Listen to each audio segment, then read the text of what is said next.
Hey man, this nigga Jesse's middle name is Bruce. How long you been thinking about that? Jesse Bruce And Pinkman. yeah, ever since they said it, like your middle name Bruce. Bruce. Y'all ever met a Bruce in real life? Y'all ever met a Bruce? Nope, I never met a have Bruce. actually. I have met a You Bruce. do? You have? Yeah, I Okay, know a you old Bruce. Yeah. enough. You old enough. Yeah, that name was Yeah. in Yeah. rotation when you was still, so that makes sense. Um, Shout out to Jesse, man. We get to another cold open with the black and white. We haven't seen this since the intro or the first episode of the season. We see that pink teddy bear again that's missing the eye, and then we see like a figure in a hazmat suit, like digging it out, and we see more evidence. It's putting the teddy bear's putting an evidence bag along with other things, including what looks like Walt's glasses. We still have no idea what this is. The only color that we see in this scene is that pink teddy bear, which was also, I didn't say this or we didn't say this, but was also in that scene last week when Walt was in the grocery store. Um, those pink teddy bears were present in that Hmm. scene. Um, what are we thinking, man? No reference. We still don't know what's going on, but we're getting these little weird flash forwards, flashbacks. We don't know. What are your thoughts at this point as you're watching the season? Watching it originally, I do remember thinking it was cool because you see the glasses right there, and you're like, "Oh shit! Like, how far in the future is this? Like, what's going on? Is Walt dead?" Like, you legit thinking that, but on the rewatch, it don't hit that hard because you know what's going on. Like, we know the premise of what's happening here, or the reason for the hazmat suit. So it's not as striking on a rewatch, which I wouldn't expect most of these cold open to be, except for the Jesse Carbon. We just praised that one, but for this one, it's like I know what's going on, so it wasn't that traumatic. But an original watch, shh, mind blown. Yeah, I mean, probably the same thing. But I since again, like me and Rich, this is second, our first rewatch, I should say. I'm sorry. It still got some suspense because I haven't watched this in a grip. So it Do you does. remember what this stuff is from? I No, know what happened, but I don't know Okay, how we got there. gotcha. I don't quite. I know Gotta the it big event when that took place. I don't remember how it happened or how we got to that point. when the thing that ties it into it when y'all remember it or when it plays, I'm like, oh yeah, that's right. Mm. Mm-hmm. It's one of the like top moments of the show. You know what I'm saying? The Well, thing is of how that we got there. it, We does don't, it have anything to do with Jesse's love life? When does that take place this season or yep, next season? This season. That's this yes. season? Yeah. I'll just say See, that's yes, yeah. what. Once again, I remember all this stuff, Yeah, but I yeah. can't remember the sequence and when they happened. Mm-hmm. So, Mm-hmm. okay then. All right then. Bet. But Go ahead. I'll say, and I don't know if this. I want to keep track of this because I know we had the what was it, first episode or the second episode when they dealt with Tuco? Was that was second episode because the third one we just reviewed. So in the second episode when they did that, I like it better because it does this thing of this is an action episode. It's in color. We don't know what's about to happen, and then when we get the reveal at the end, it takes nothing away. It adds to that kind of cold open. These obviously are later. It's the long build, and it's great for this show because it is a signature builder for them. You know, they really are taking artistic measures to set themselves apart. But I don't have a whole lot to add to it other than that. Nah, I ain't mad at it, man. It's pretty much the ins and outs of it. Just an interesting. What I was gonna add was what we already talked about. Like for me, it's still a little bit mysterious because I remember, like I said, what happened. Just I don't remember how the events. Even this episode, I don't really remember this episode taking place, and Mm-hmm. that's a beautiful thing. You remember the show makes a big enough impact to where they have all these heavy hitting moments, but these subtle, quiet moments are just as good in their own way. Mm-hmm. And that's what I was thinking about when I was thinking about my ranking for the episode and things of that nature. So I'm looking forward to talking about that part. But yeah, it's a we're slowly but surely putting this puzzle together about what these cold opens are. I think we have two, maybe three, but I think it's two more left this season. So we'll keep an eye on that.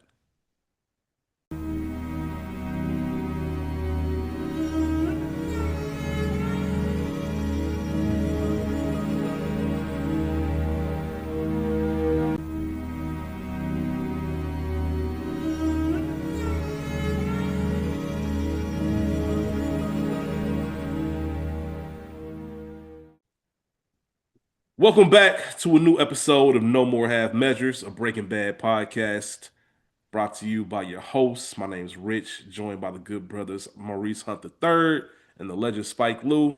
Fellas, What how up? are y'all doing this week? We're happening. Shout out to school. Shout out to school. Hey, man. Shout out school, man. Hey, Mochaccino in the building, getting things brewing, getting that pot hot like I do. I like Mosenberg, man. Let's go with Mosenberg. Mosenberg. Mosenberg. I got a few AKAs on this show. Mosenberg in the building. I got the glasses. I almost threw the glasses on, but I was like, all right. Oh man, that would have killed. No doubt, That's funny no as doubt, hell. man. Shout out to Mo, man. Shout out to Mosenberg. Shout out to y'all brothers, man. Shout out to y'all out there listening, man. We appreciate y'all. Thank you for tuning in week in, week out. Please remember to like, subscribe, share, tell a friend and tell a friend. It's never a bad time to rewatch a good television show, especially Breaking Bad. So if you know anybody that loves Breaking Bad, they want to get back into it, they want something to follow along with, make sure you let them know about No More Half Measures. We greatly appreciate it. Make sure you check out our YouTube page, leave a comment, be a part of the episode, the whole nine.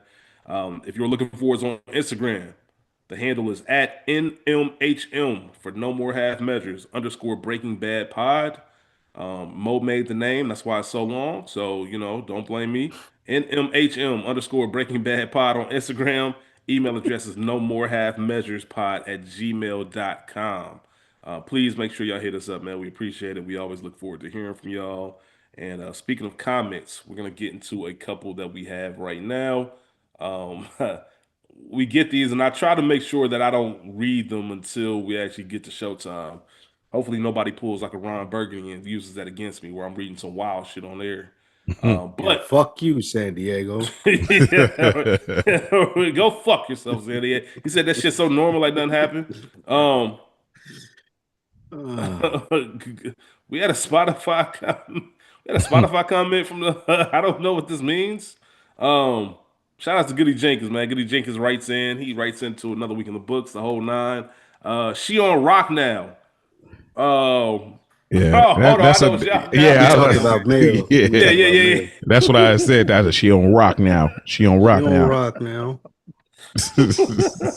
She on rock I now. bet. I took a minute to remember what we had that conversation about, man. Shout out to Goody Jenkins for that. Shout out to you, bro. We also had a comment on our pilot episode from season 1, actually, from City of Troy. Great episode. Looking forward to catching up.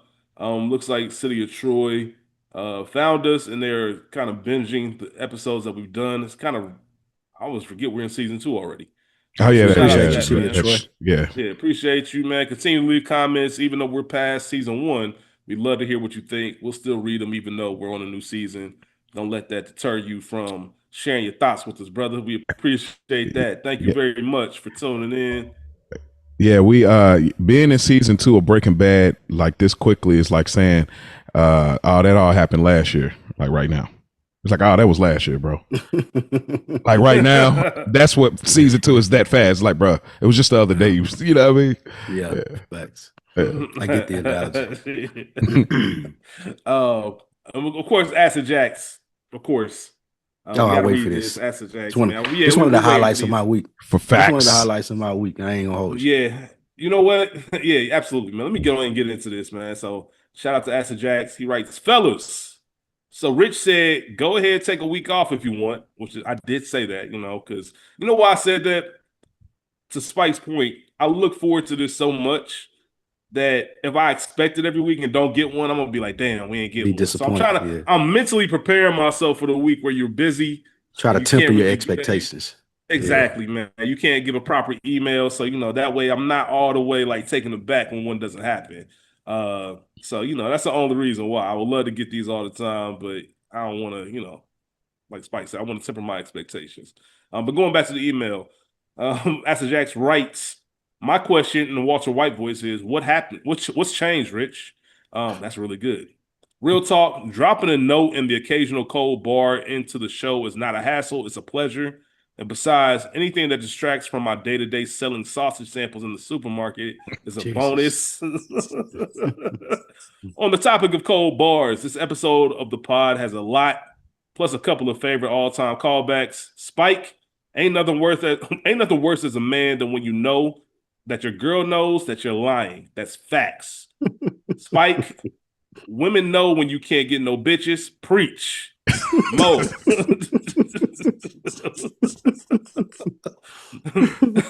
Mo, picking Hector Salamanca for the best conversation, heinous behavior. Shake my head. I called that shit out last week, man. I'm like, Mo, a silly dude, man. And Rich telling Mo that the freak off is his area of expertise, and Mo acting like he doesn't know what he's talking about. I holler. Time out. Come on, Mo. How many children have been born in your house since the last episode aired? Oh, you fried. He good. Sidebar. Hey, incredible, man. Yes. Sidebar on the subject of biggest freaks. It's got to be Janice. Where is me, Mama Soprano?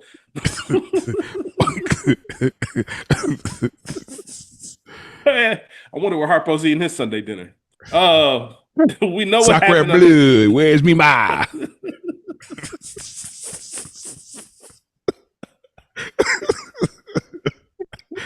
Oh shit, man. Hey, Tony ain't shit, and neither is Acid Jax. Right. We know what happened under the boardwalk, and we know she could go the full R. Kelly golden shower. Although in Dothead's case, more like golden car wash. She's a piece. Good. My goodness. Good. Bonus points for those playing at home. Sing along here to "Do You Got a Passport? Have you had your shots?" Hey, listen. I don't know how many people gonna get that. I don't know how many people in our audience has ever seen that video. Do you want to come to America with me? Oh man. I'm just gonna say that's one of the most fried videos I've ever seen in my life. In life. Especially when you look at it and you realize this nigga's serious. Yes. He probably brought somebody back to America. Yes. From that crowd. He admit that shit. Acid Jackson, you reaching deep in the bag, man. Shout out to you. Man, you're a wonderful addition to the show, Acid. Absolutely, bro. Keep it up, bro. Back to the callbacks. Mo, when Franklin tells Melody's mom she on rock now, boy, that line still hits hard. One of the saddest in TV history. He couldn't look Leon in the eye when they drove her home, but for real, Mochaccino percolated on this one. The straight face delivery. Spike picked up on what he was cooking and added the seasoning. She on rock now. Once again for the people. I must have run this back a dozen times and cracked up every damn time. You boys are diabolical. Call back 2. There may not be a week that goes by I don't use the menace to society. Now you know you done fucked up, right? Quote on somebody in my life or at work. Shout out to Bill Duke, man. Shout out to Bill Duke. Shout out to Bill Duke. You know what's crazy? I was watching this is random. I was watching Get Rich or Die Trying recently. Shout out to Bill Duke. Yeah, what's super random? But Bill Duke was in it, so that's why I thought of it. But you know how Bad Cop Hank slapped. Excuse me. But you know how Bad Cop Hank slaps it to that scene. Speaking of fucking up, I know most sometimes doesn't groove with suggestions from the clientele, and I don't want to enable the man's mean streak. But a careful curated suggestion for the title of the audience comment segment. How about chemical reactions? I like that. Okay. I like that. Chemical reactions. The audience comment sections herefore are now called chemical reactions. Facts. On brand? Yeah, nah, maybe. Either way, a couple quick reactions. Rich continues to break bad. Did I just hear he said he's going to hose down an elderly crippled man? Granted, he forced a liquid shit, but hose down? Did I hear that right? Ding, ding, ding. Hey, get this right. Yes, you did hear that shit right, man. Hose that man down. Walter was getting so high on the fumes of his criminal escapades. That's why he was horny as fuck with Skylar. When she dropped the "Do you have a second cell phone?" his boner might as well have been encased in a block like Tuco's grills. I can't wait for Ted to enter the chat. Yeah, can't wait for Ted to get here. Walt Jr. not noticing Walt break in. The only thing worse than his hearing is his 100-yard dash. Oh, it's a joke. While we're talking about not serious people, a question for you guys and the listeners: Walter White or Logan Roy, who has less respect for their family? That is a great fucking question. Hold on real quick. Anybody want to give a quick answer to that? I haven't Maurice, have you watched. seen Succession? I've watched 2 episodes, so I It might can't be Walt. weigh in. At least Logan. At Yeah, least that's- Logan was upfront about his shit. Logan let them But- know honestly, like you're. Logan considered it. Like he let them hang themselves. Mhm. So he respected his family more because he thought maybe if I give you a chance, you can do it. I don't think you can do it. I don't think y'all serious people, but I'll give you a. He gave Shiv a chance. He gave Roman a chance, and he gave. Yeah, Roman out here said it. You're sending dick He gave pictures. everybody a You, chance. you sending these dick pictures at board meetings, bro. Before the biggest board meeting of our life. You Yes, like you're not a fucking serious person. I know Yeah, Mo I think probably it's thinking like, Walt. maybe I don't want to watch this show. Yeah, That's a selling point, huh? yeah. Yeah. That's one of the best scenes. Now, Sending- for real, sending- that's one of the best scenes in TV history. Accidentally, You getting ready for the sending most your dad- important thing in your life, and you sending a chick that work with y'all a dick pic, but you accidentally send it to your dad before I need- a $2 billion deal. Like nigga, Hey, that nigga Logan said, "I need 5." Like, hold on, man, we gotta address this shit right now. he couldn't Women. even let it Hey, go. Power He women. couldn't even let it go.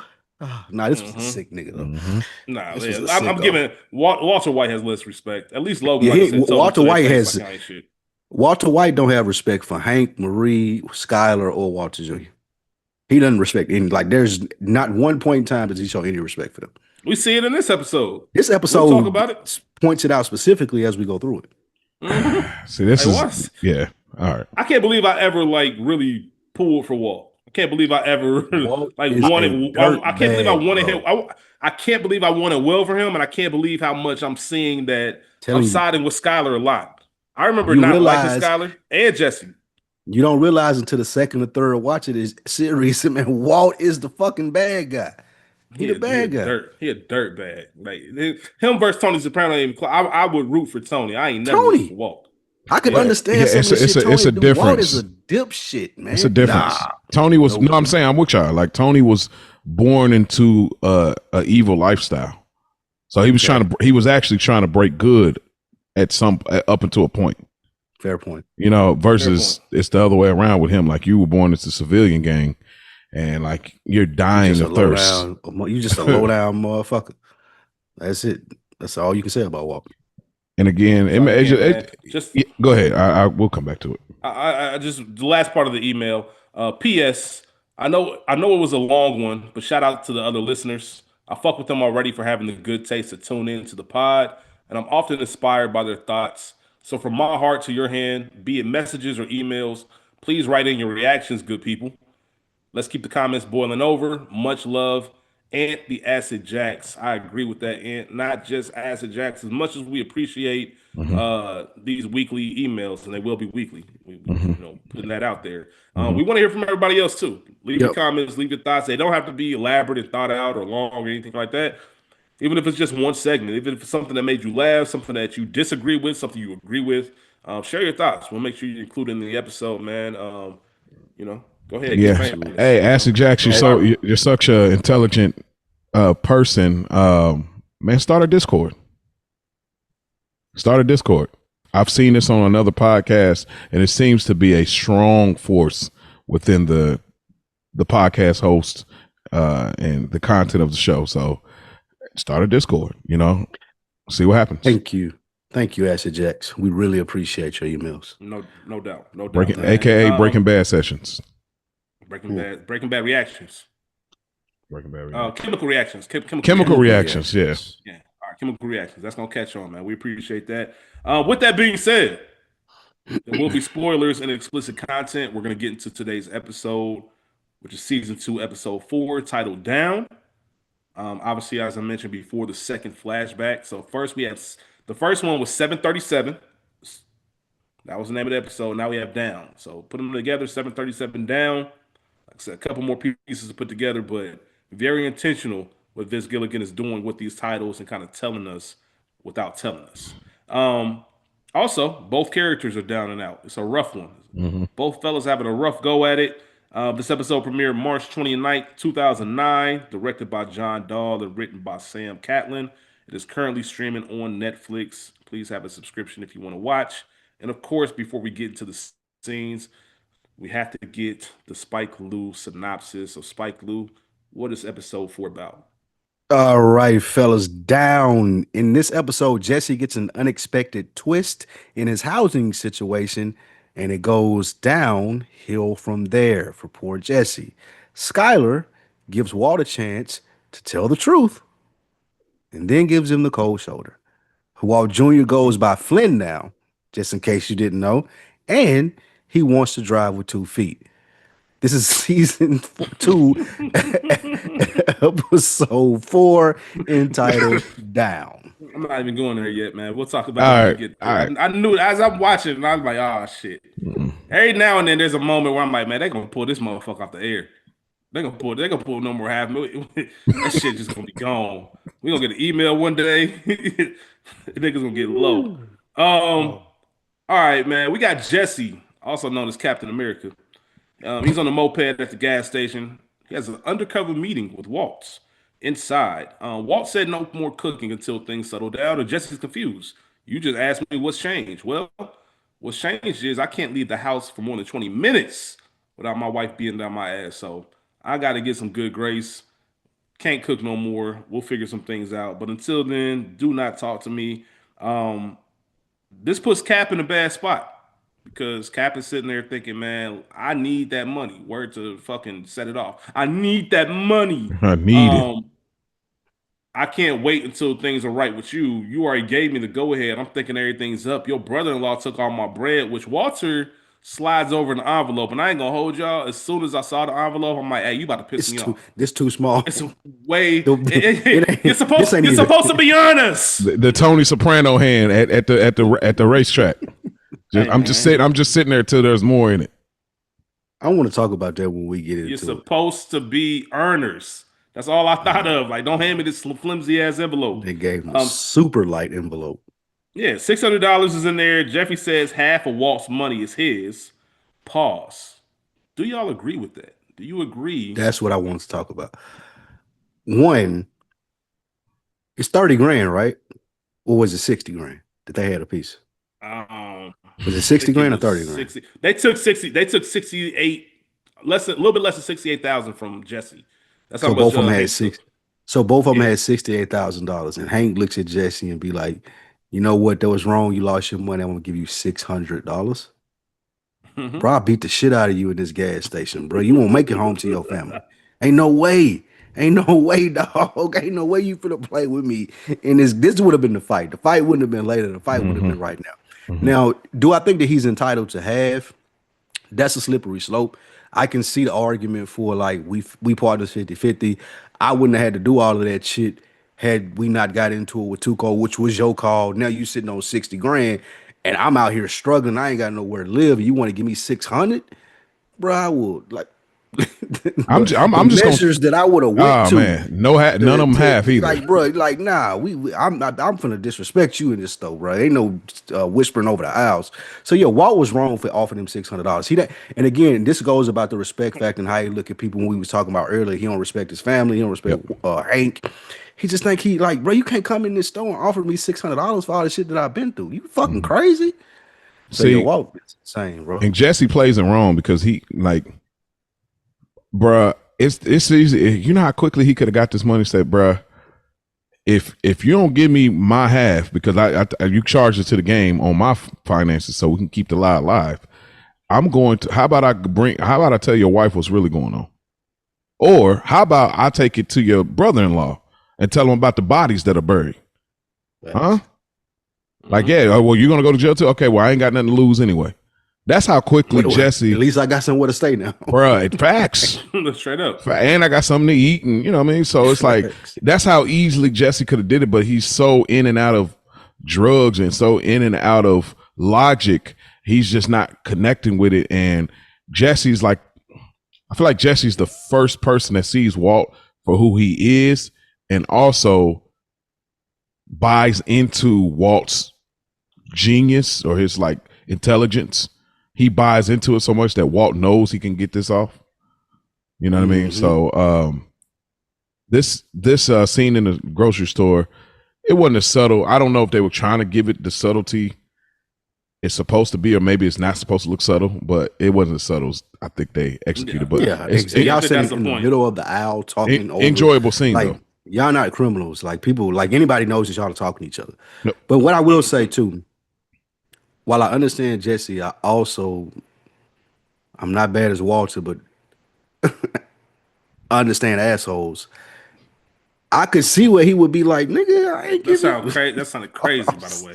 My Oh goodness. man, sheesh, I was gonna let it slide, but I can't, man. Vito. It's a joke. He's a I was fat- there. You gotta wait for I was that. there.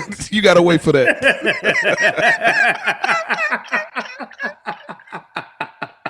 I understand people like Walt. I'll say. I could see him being like, man, I ain't giving you nothing, bro. You got your money took. Like, what they got to do with me? Here go a Hey, little bruh. something because I'm your man's to float you over. But nah, I can't give you 30 grand because Nah, you lost yeah. your money. Like I understand that part of it. Like Avon told Stringer, this ain't that part of it. This that other thing. Like, nigga, you got your shit taken. Yeah. Like, bro, the fuck that, like Big Worm said, what the fuck that got to do with me? Yeah, man, I get that part of it too, though. But that's just I me wanna being an save- asshole. I want to save my thoughts on that until we get later in the episode because this conversation Okay. comes up again. Well, you know, where Jesse once again, hey, bro, because Jesse, one of them types said, while sitting here thinking, like, bro, I done told you we ain't getting that money. Like, why you keep asking me about this money? Dragonfly Jones over here. Yeah, like you calling my crib. You calling my crib. You pulling up to the What crib. up? Like, bro, What up? like, I told you you ain't getting that bread. Remember that episode of Martin Moe? He said, Yeah. matter of fact, Nipsey, buy everybody a drink. Everybody here a drink except this punk. Except for this punk. Like, Yeah, man, come on, bro. You playing in my face. We'll talk about it though when we get there. yeah, no doubt. But Jesse down fat, I feel Jesse, man, bro. I need that bread. Like, I need that, I wouldn't bruh. even. I would have hit him. Like, I wouldn't even be hitting you up. Like, bro, I'm on your ass because I need it, bro. If I could let this shit You don't slide, even trust me, I understand how would. much I need that. He think you trying to smoke it up. No, I need that. Bruh, And if I know you got it. I Bruh, know you got it. Bro, I if know I'm that. Jesse, I'm getting my Carmelo on. I'm gonna rob you. I'm gonna figure Yeah, I out. done how- ran down on him. I ran would. down I'm on gonna him. get in I your ain't even gonna crib hold you. with the gun. I'm gonna I get know this where gun. you live at. I Yeah. know ain't no gangsters over I'm there, not bro. I'm playing. running down on you, my nigga. I know you ain't got no strap in there. Come on with all that. Yep. Nah, that's real shit. Run That's it real down. shit. Explain that to your wife, nigga. Mm-hmm. Why you I got do ran down on? Yeah.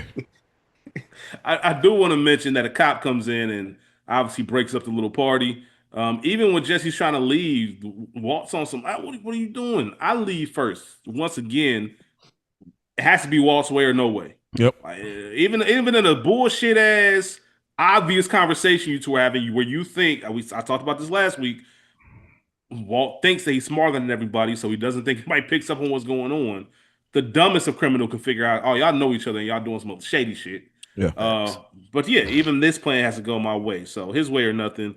Skylar wakes up and she's so used to Walt not being there that she gets nervous when the bed is empty. However, she calls out Walt's name and he is in the kitchen making breakfast. A big ass breakfast for the family. He even squeezed 2 types of juices. Grapefruit and orange juice. Grapefruit Now, and orange juice. I don't know if anybody's ever been in the doghouse. I don't know if Every anybody's man, ever I was been gonna say every Uh, man done been here. I don't Every know man if done it- been right here. Hey, where you got to put on that big ass smile Hey. and be dad/husband of the year. You know you fucked up, so you got to I'm make sure cooking. you walking on eggshells. Y'all finna cook breakfast. I'm gonna run I'm your doing bell, the baby. dishes. Yeah, I Yeah, got I'm everything doing for for you. you. And not just regular breakfast, a big, Nah. everybody in this house ain't gonna eat this shit. Pancakes, yeah, Got a big eggs, ass- bacon, potatoes. Everything, Yeah. bro. We eating good over here. Life is good. You want me to rub your feet? Hey, listen, I'm like, saying. and then your tone, like, so your tone changes. So it's Yeah. all happy and cheery. Not You only, and trying then, to- like, You listen, know- your tone goes up a couple beats. Yeah, babe. And I was thinking, and now every, you do, every real nigga done been here, bro. And then on top of Every it, now real all nigga of a done sudden been you got ideas on how to, like, all of a sudden now the man got ideas and plans.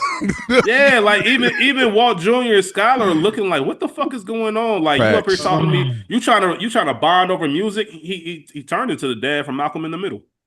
On Like, some This is right. shit. Oh Like, yeah, right. That's, Yeah, that's right. good for that theory. That's good for that theory. That's a on good that. connection. Yeah. yeah. This is super insulting to Skylar, and I can understand that though, Yep. because we as men know when you know when you being extra, nigga. You being extra because you in the doghouse. Yeah. And now she looking at it like, oh, you think I'm stupid? Like, Yeah. like Obvious. you think croissants and bagels and pancakes gonna make up for this? Nah, bro. You ain't even tell me about the second cell phone. Like, what's going on there?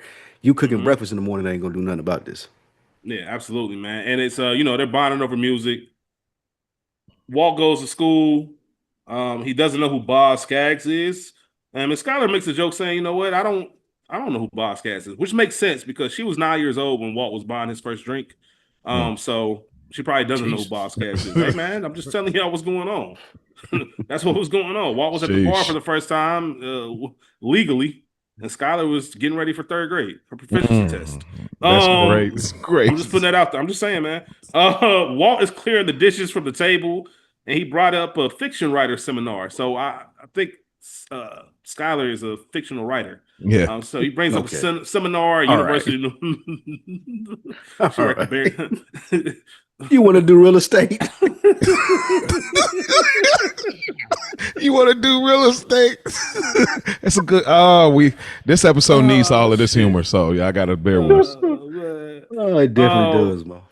Yeah, Walt even talking about I'll even go with you. Like he really laid it on, bro. Yeah. And you know what? It seems to be working. Like Skylar is actually here for it until Walt fucks it up. Go So, a you little know bit what? too far. Yeah, man. But a little bit, hey, like Moby saying, man, put a little bit too much sauce on it. Too Yeah. much sauce, too much know what? seasoning, bro. I've been thinking nonstop about that thing you said about that second cell phone, and Ah. you know what I think? Here's what I think you heard. Yeah, man. I think you heard my alarm, which sounds like my ringer. Like, bruh, like, and he's really talking like she's supposed to believe this. Yes. Like, That's why bruh, she was so mad, though. It wasn't That's even exactly that why. you like. It's the fact that you think I'm gonna buy this bullshit. Like she Mhm. was so offended by that. I would have like been that- too. And Her facial acting in this scene as to how Bruh. she was so disgusted with this nigga. Like, it's bro, literally in my notes. who are you talking to? Like she was looking like, bro, who are you talking to? Like, did you think I was an idiot this whole time that we've been like in this relationship? Like, Yeah. this was great. For those who know me or listen to anything I've done, you know expression acting is one of my favorite forms. When you can say everything without saying a piece of dialogue. I think the top tier version of that is Godfather Part 2. Michael Corleone finding out Fredo The betrayed him. kiss. Yeah, like before the kiss though, when he actually Oh. hears Fredo talking about how he found out about the place and Johnny Ola took him and blah blah blah. Like that look on Michael's face was incredible. I think that's the top level. And the gun ain't too far off. Hey, Like the look that she gives was phenomenal. we gotta give credit to Martin Lawrence as one of the best facial actors too. 100%. Because he be in scenes, y'all were talking about Bad Boys too. Y'all go listen to the Culture Garden, and like he's doing the like, oh, it stinks in here, and it don't even really stink. Or he's doing like even in Bad Boys 1, where they see the model is killed, and he looks and he the like level of defeat he had for her being dead and what that meant to Mike. Like, yeah, like Martin is underrated when it comes to facial acting. And shout out to Sanaa Lathan too. I will put her there as well. That's a great point. That's a great point. I never thought about Sanaa in that sense, but I'll pay attention to that. Mhm. Speaking of Skylar though, she's stunned. Like she's stunned that he can't. He's stunned. She's stunned that he thinks that she's that dumb. And as he's talking, she just gets up and leaves. Gets in the car, dips, leaves her cell phone, all types of shit. And just because I was just about to say, Walt just needs to understand. Just because you smart don't mean just because you that smart don't mean everybody else is dumb. Yep. Mhm. You got to understand that. What are your thoughts on this scene as Walt is right there? He's at the finish line, man. That motherfucker is rounding third. Rounding third. This is some of the most gangster shit that Skylar has done Yes. in the whole series. Like, man, like, I'm not even going to justify what you just said with a response. I'm just gonna dip. I ain't answering my phone. I ain't telling you where I'm at. Like when a woman get to that stage with you, boy, you got to start figuring it out. You got to put the Hail Mary together. Like you need to go to that thing that you know is gonna work. You got to go to the place that's gonna get you buckets. And with Walt, he never really accepted defeat. He thought that he could still skate around. He didn't really like. A real one is gonna understand when she do that. When she walk out of the house like that, bro, it's all the good Plays is gonna work. Plays is gonna work. That's what we're running right now. We ain't running no mystery plays, no new stuff. We running plays that's gonna work. And Walt don't got enough game to understand that. And I thought they did a great job of displaying that throughout this whole episode. Like just the disadvantage that Walt was at because he lacks that empathy that Skylar would have if he was just honest with her. Like she would have that empathy with him. Like she would try to figure it out. She that type of chick. But Walt is just so arrogant. He like, nah, I can lie. I'm smarter than you. Like you said, he think he's the smartest person in the room, and that ain't always the case. Sometimes emotional intelligence plays in. And that's what he lacked here. Absolutely. Mo, what about you? It's interesting that they this is what makes Breaking Bad like a pioneer for later shows, is because they spend so much time in the scene. You know what I mean? And that's what Sopranos as well. That's what makes shows feel realistic, is because they stay in the scene. Like when you watch a show like a Power, you know, one. or like whatever Power outside of, you know, Raising Kanan, they do these scenes, and the scenes are like 25, 35 seconds. And that's like a setup. Go to the next scene. There's another 35 second. Oh, so, you know, and it's the next scene. But like this is what makes these characters feel real, and they live longer than the airing of the show. Because we see Skylar and they just stay on her face. Like any other show would have been going back and forth panning. We stay on her face. Then they focus on the back of Walt's head. And now we are listening to the lie. Like we're placed in position to be Skylar in that moment. Just listen to him rambling. And, you know, of course, she pulled out. What it got to me is because last episode it ended where he was like, I don't know what you're talking about. Like, I don't have another phone.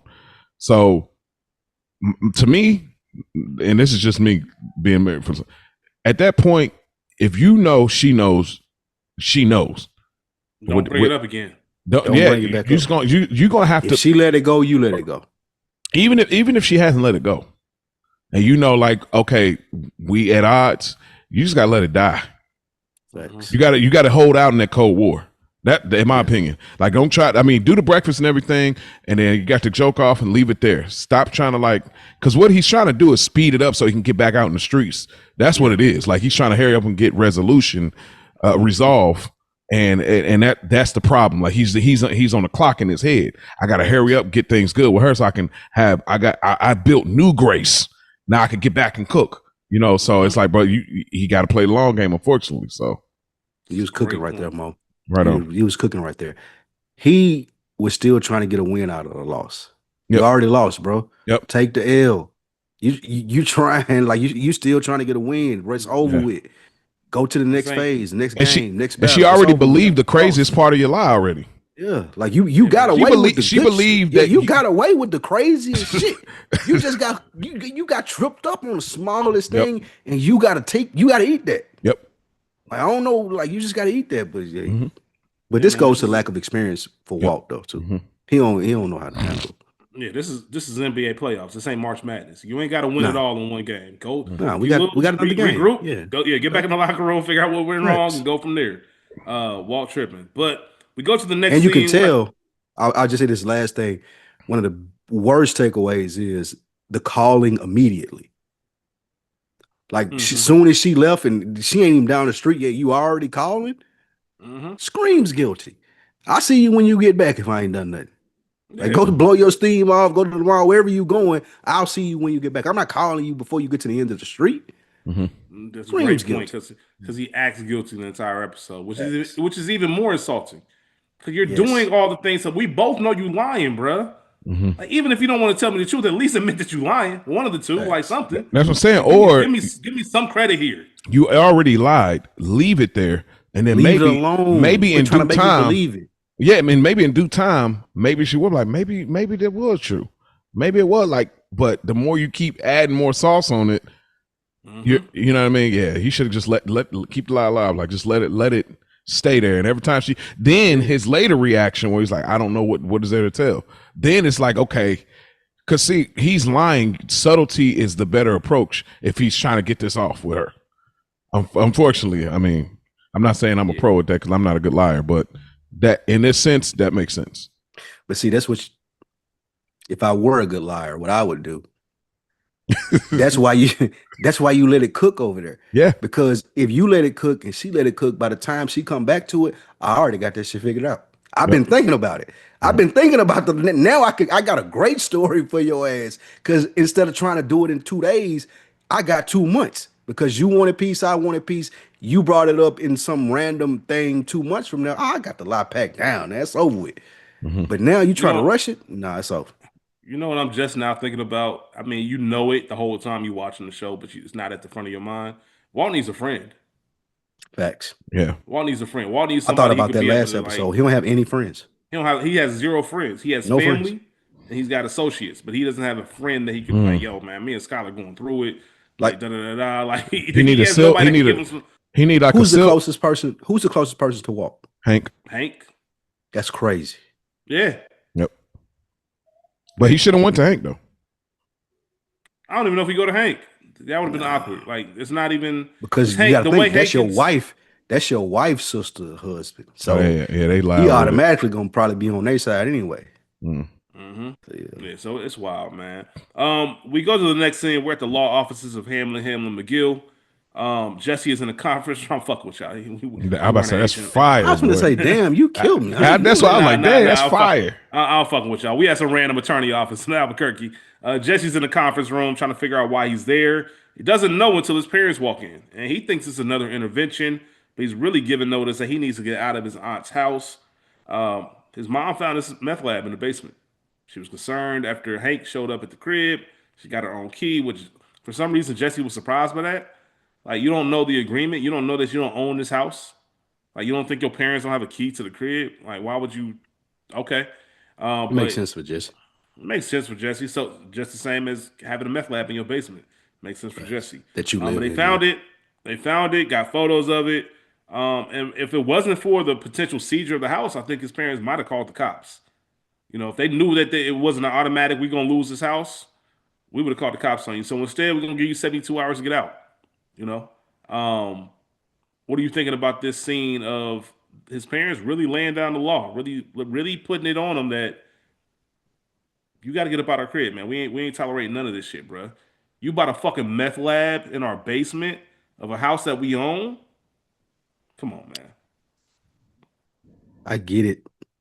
I get their standpoint, but I don't agree with them. I just couldn't go over there and live your life raising the little why do you have to intervene? This ain't got really nothing to do with you. If that's what he's choosing to do, like, it's fine. I'll offer you help. Well, hold on. From the perspective of, you're right. In life, this has nothing to do with us. If you want to fuck up your life, fuck up your life. However, you're fucking up your life and cooking up a level 2 substance in a house that we own. That's where the fuck up is. We own this crib. This is our property. Like, we're not no. You can't do this here. If you want to go fuck up your life in the desert in your RV, go do that shit. But don't have that shit in our crib. But you're gonna, and then my shit seized by the feds. So your sons, you putting them out on the street? That's where with no concern of where he's going to go. Does he have see that's the thing. I couldn't ever get to that place. Like, family hurts you sometimes, absolutely, but you still have that place in your heart. With most of them, it's like, I can't get to that place where it can just be like, fuck them. Yeah. I can't have my oldest son, sitting in front of me being like, look, I ain't got no money. I ain't got nowhere to go. I got rid of all that shit. And yeah, we heard it before, but I'm willing to fall for your lie another time, like, versus you being out homeless on the streets. I couldn't have that associated with me, somebody that's my son being out here homeless because I felt like they was gonna fuck it up. You fuck it up, fuck it up. Yeah. But let it be known that I did everything I could to help you. What Scarface mama say? Son, I wish I had one. That's probably what they thinking. Sheesh. I ain't thinking like, damn, I wish I had a son. I couldn't get to that place. I couldn't get to that place. I feel sorry for your mother. What you say about my mama? Right. I think for me, I didn't like it either, just in the sense that, okay, hold up. This was the aunt's crib. You know what I mean? Like, and she said she was giving it to Jesse. And then, yeah, maybe Jesse was too young at some point, but she wanted to give it to him. Maybe they had a close relationship. But, like, the fact is, it's like, oh, since you're doing this, we about to do it because it's our property. bruh, just do what Jesse said. Okay, well then sell it and let me just get half the profit or give me something. Like so I can at least like, set don't just myself leave up. me It's with my dick because in my hand, bro. That part. because my whole thing is it's like as long as Jesse over there, he ain't over here. That seems like that's what these type of parents are like, bro. We don't really even want you up in here because we don't know what you're doing. You'll be drugged out, coked out, whatever. We don't want you around your younger brother. Like, long as you over there, you ain't over. Everybody know you got family members. Like, hey, listen, oh, they cool. They got somewhere to stay. Okay, cool. Long as they over there, because I don't want you over here. Like, but now it's like, bro, what is this? You know what I mean? So I felt like they should have sold it. I didn't like this level of discipline, but I mean, again, we don't have a lot of backstory on the relationship and how much he must have really took them through hell, obviously. I think we understood that he's taking them through there and they're at their wits end. I get that. But I still, as a parent, I'm not a parent, but if I Yeah. were, I couldn't see myself being like, hey man, you figure it the fuck out. Like I couldn't do that. Yeah, give him some And money or something. I don't like that they did that and stood on that for this, because that ain't what's gonna make Jesse better. Like he more likely to not even succeed, but to still be alive if you give him some money and a plan or a direction versus you just saying, "Hey, get out of this house in 72 hours." Like he might be dead next week, man. Mhm. Because what he gonna go do? He's a loser. You know this Might as a be. parent. You know he's a loser. Yeah. Like at least give him a springboard to like try to get in the other direction. And if you smoke it up, fine. Then don't come crying to me once you smoke it up. But at least give him something to be like, all That's right, I got a strong Like, start. look, we paid for a hotel for 30 motel in Albuquerque for Anything, 30 bro. days. Yeah. This is where you stay. After that, figure it out. You know, at least something, Facts. you know. Yeah, they like, nigga, you shit out of the luck. That's crazy to me. Mhm. Y'all make incredible points, and I think Mo, what you said is a real resolution. I wish there was a little bit more backstory so we can better understand or at least empathize with the parents, because it does look cold. I'm sure, like Spike said, I know they've driven the point home of they fed up with Jesse, but it is cold to leave your oldest son or any child on the street. Regardless, there's so many other options that y'all laid out perfectly about what could have happened. I would have loved to see a little bit more about the insight. I would have loved to see a scene with the parents talking about this decision. I would have loved to see if there was any anguish or any kind of reservation about making it. I want to know which parent was the one that pushed for it. I'm sure it's the dad. Maybe it was the mom. I don't know. I'm sure one of them pleaded like, "No, this can't be the way. There's got to be another way." I'm sure that I think it would have been cool until they found the meth lab. I think that's a big, yo, what the fuck you got going on? Like, you got a meth lab in the basement? Like, what kind of? I knew you was living a wild life, but I didn't know it was this crazy. And I think, on that sense, knowing Jesse's an addict, knowing Jesse's like never found his ground, I think that's one thing. I think they came to terms with that. I think they're looking at it. If you have a meth lab in the crib that your aunt lets you live in, you don't have any limits on how far this will go. So the only way we see how to fix this is to cut you off cold turkey and hope that you figure it out. Because in some sad sense, it might even be a relief to them if something did happen to Jesse afterwards. Because we don't have to worry about you no more. Like, we don't have to sit up and stress about all these things. I know it's fucked up, but I'm sure there is some thought in that. So You know what? it's fucked up. I You're couldn't do right. that to my family, but I do understand. You're absolutely right. And as you were saying that, it made me realize Jesse, like, never, like, no one was really ever invested in him being okay. Mhm. Like, you look at how his parents treat him, how Walt treat him, how we know it ended. Like, no one was really ever invested in him being like, hey, I'm gonna give you some guidance and give you some game, and this is how you're gonna make it. Like, no one ever did that for him. They just expected him to be good or expected him to go out and perform in this world, and that's not realistic. And I think that was the biggest downfall of his character. As you were saying it, Rich, I thought about this, and I'm thinking throughout this series, Jesse has a series of these moments, like this one with his parents was like, who he expected to care about him was just like, man, I don't give a fuck you. Mhm. So Yeah, and we all need somebody along. We all have people along the journey. yep. I know it's a get it how you live type of world, but everybody's But you story has need people you along the need way people. that help. You You need need people. people. And You need Jesse people. never had. I think throughout this whole series, Jesse never had a person. Nope. No, he doesn't. Never had a person. And it's funny because Walt has people, but doesn't utilize them. Mhm. And Jesse doesn't have anybody. He would love that. He would love Walt's dynamic. He would love Oh, my somebody to God. kind of take him in and treat him like that. So it's very interesting. We go back to the White residence. Walt's at home on the couch waiting for Skylar to return. He greets her at the door, and I forget which one of y'all said this. This is the most gangster shit Skylar's done. Like the yelling and screaming is what we expect. When you Hey, play when it cool, and really you doing what I'm doing what you've been doing to me. I'm gonna walk around acting dumb, acting like I have no idea what you're talking about. Oh, me leaving the house? You want to talk about that? Oh, okay. Like I'm coming in checking the mail. You talking about some dumb shit about you fixing the garage? I don't give a fuck about none of that, bro. He's he's talking about going back to the cancer support group. Skylar's just looking at him like, okay. Told that nigga she was out when he asked where she was. Where you at? Out. Skylar's plan is perfect. And then as he goes in the room to try to talk more, she gets up and goes to the bathroom and runs a bath. Like, bro, I'm not even here. Yeah, everything cool. Yeah, sure. Yeah. Like, what are y'all thinking right now? Especially, I want to hear from you first as a married man. He playing this all. He playing this all wrong. That's the thing, bro. Let's talk about it. Let's talk about it. Tell me about it. Yeah, because he's getting insecure because Walter is an insecure man. He's playing this all wrong. She says she's out. It's like, bro, she's pregnant, bro. You really, as much as Skylar and Marie don't look at you like you can get active out here. You know damn well she ain't getting active out here, bro. You know that. Not at this stage. So whatever you're doing, whatever.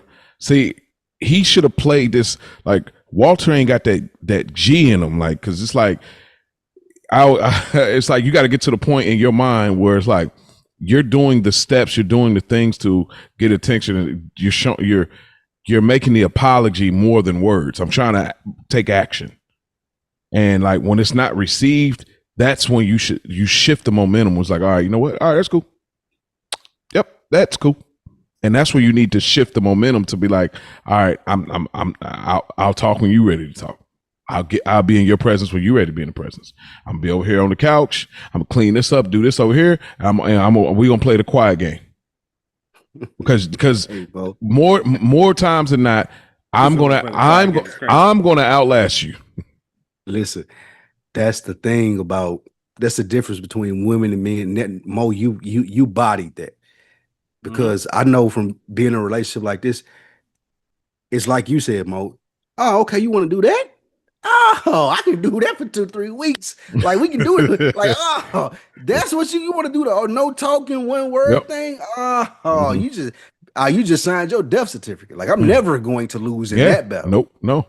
And like you said, when niggas feel insecure or that they think that she got something on them or know more than they do, you try to overtalk. You try to overcompensate, which is what we've seen from Walt.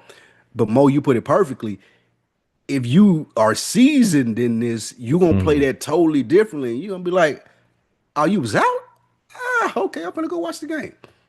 Yeah, come holler at me when you ready. Let's see how long we can be in this motherfucker without talking. Yeah. Let's do that. It's like, all right, well, I'm about to leave. All right, well, be careful. I'll see you later. All right, peace. Yeah. Hey. That reminds me, y'all remember the movie The Breakup with Vince Vaughn and Jennifer Aniston? Yeah.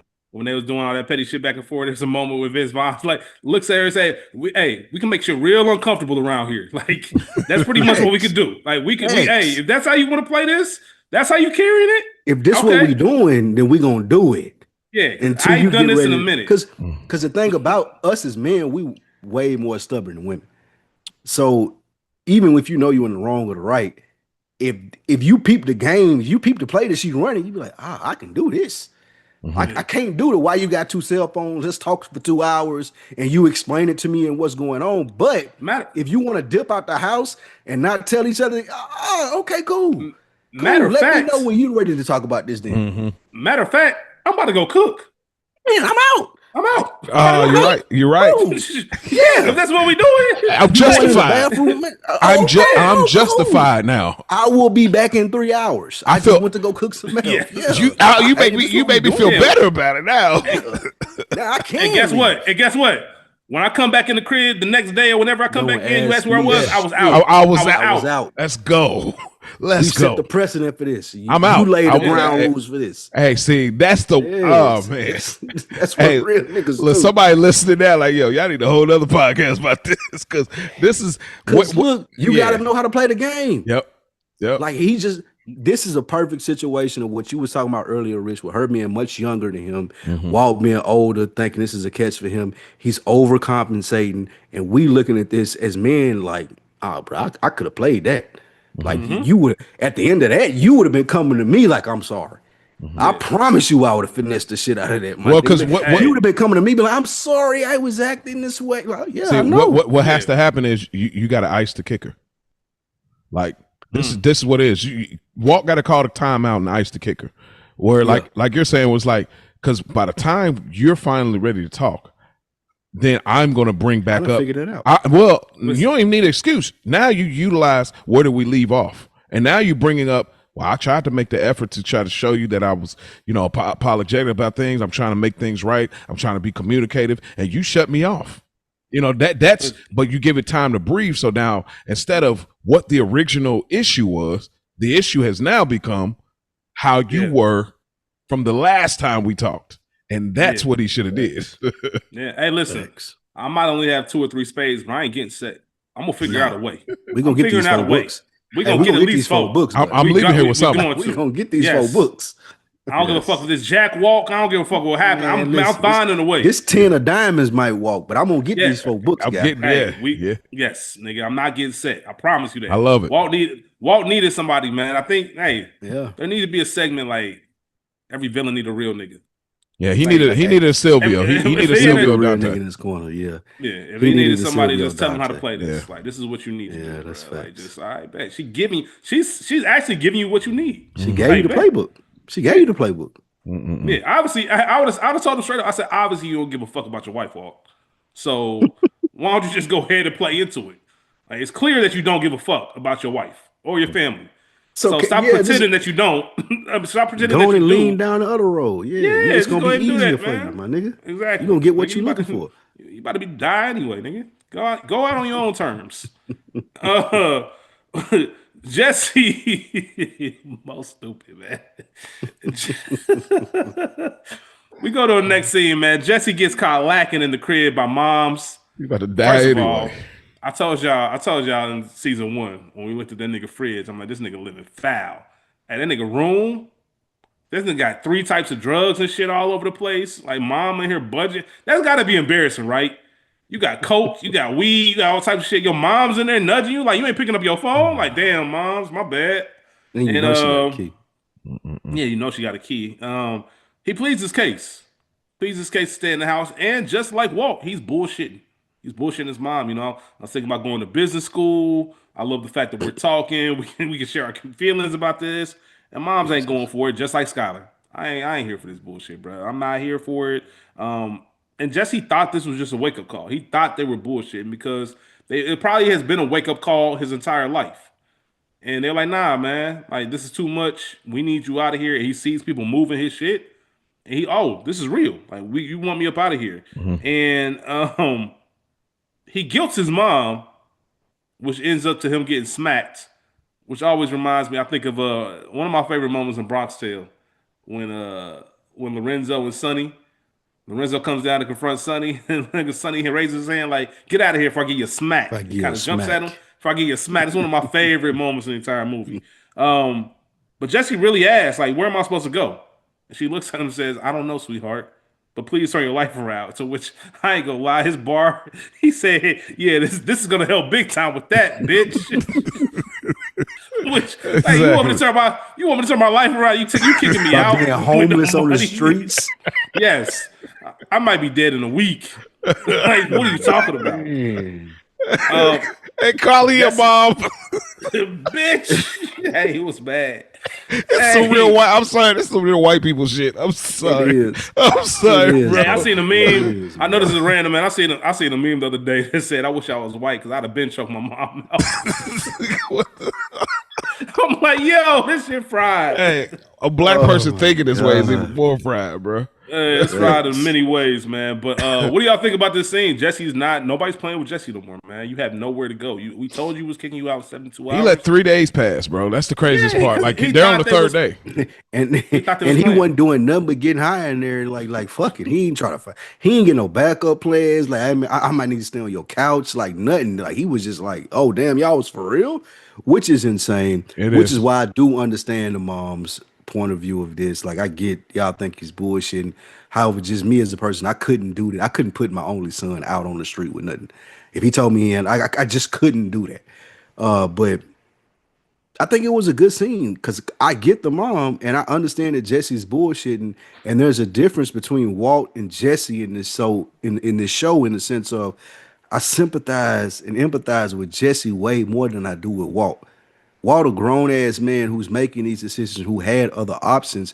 I just feel like Jesse was thrown into this life. Like his parents don't really give him the benefit of the doubt to be like, maybe we didn't do what we needed to for you, so let us help you now, even though you fucked us over so much in the past. But I want to make sure you succeed.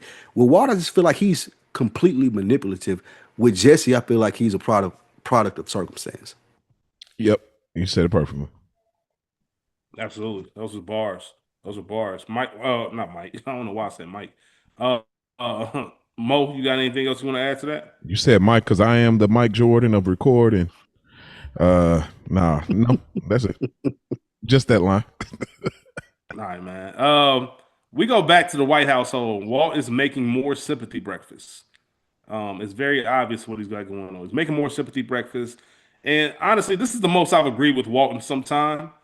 We see Lewis knock on the door, and when Walt opened the door, I agree with Walt on this. Hey, that's how you do it. Come to the door, knock, say hello. Don't be outside my crib at 7 a.m. honking and shit, bruh. I don't know what the fuck you got going on, but we don't do that shit around here. I'd have been checked Lewis. I ain't gonna hold you. I thought about that on one of the other episodes. I'd have told when he was blowing the horn and he left. I was like, nigga, you blowing the horn outside of my house? First thing, I always tell people, man, the first one free, the second one I'm gonna tax you. First time I'd have told Walt Jr., hey man, like, if Lewis gonna pick you up, that's cool. Tell Lewis to park his fucking car, text you, or come to the door and knock. Don't be out here at 7. My school started at 7:40 in the morning. I don't know what time school start now, but it's got to be at least 7:15 in the morning, bro. Like, chill with that shit. Like, honestly. But I felt Walt when he told him. Crazy. Yeah, man, that's insane. Walt learns of Flynn. He learns of the name Flynn. Flynn. Young Flynn, and they're out. Walt then uses it. You see how quick I don't know if y'all peeped the scene.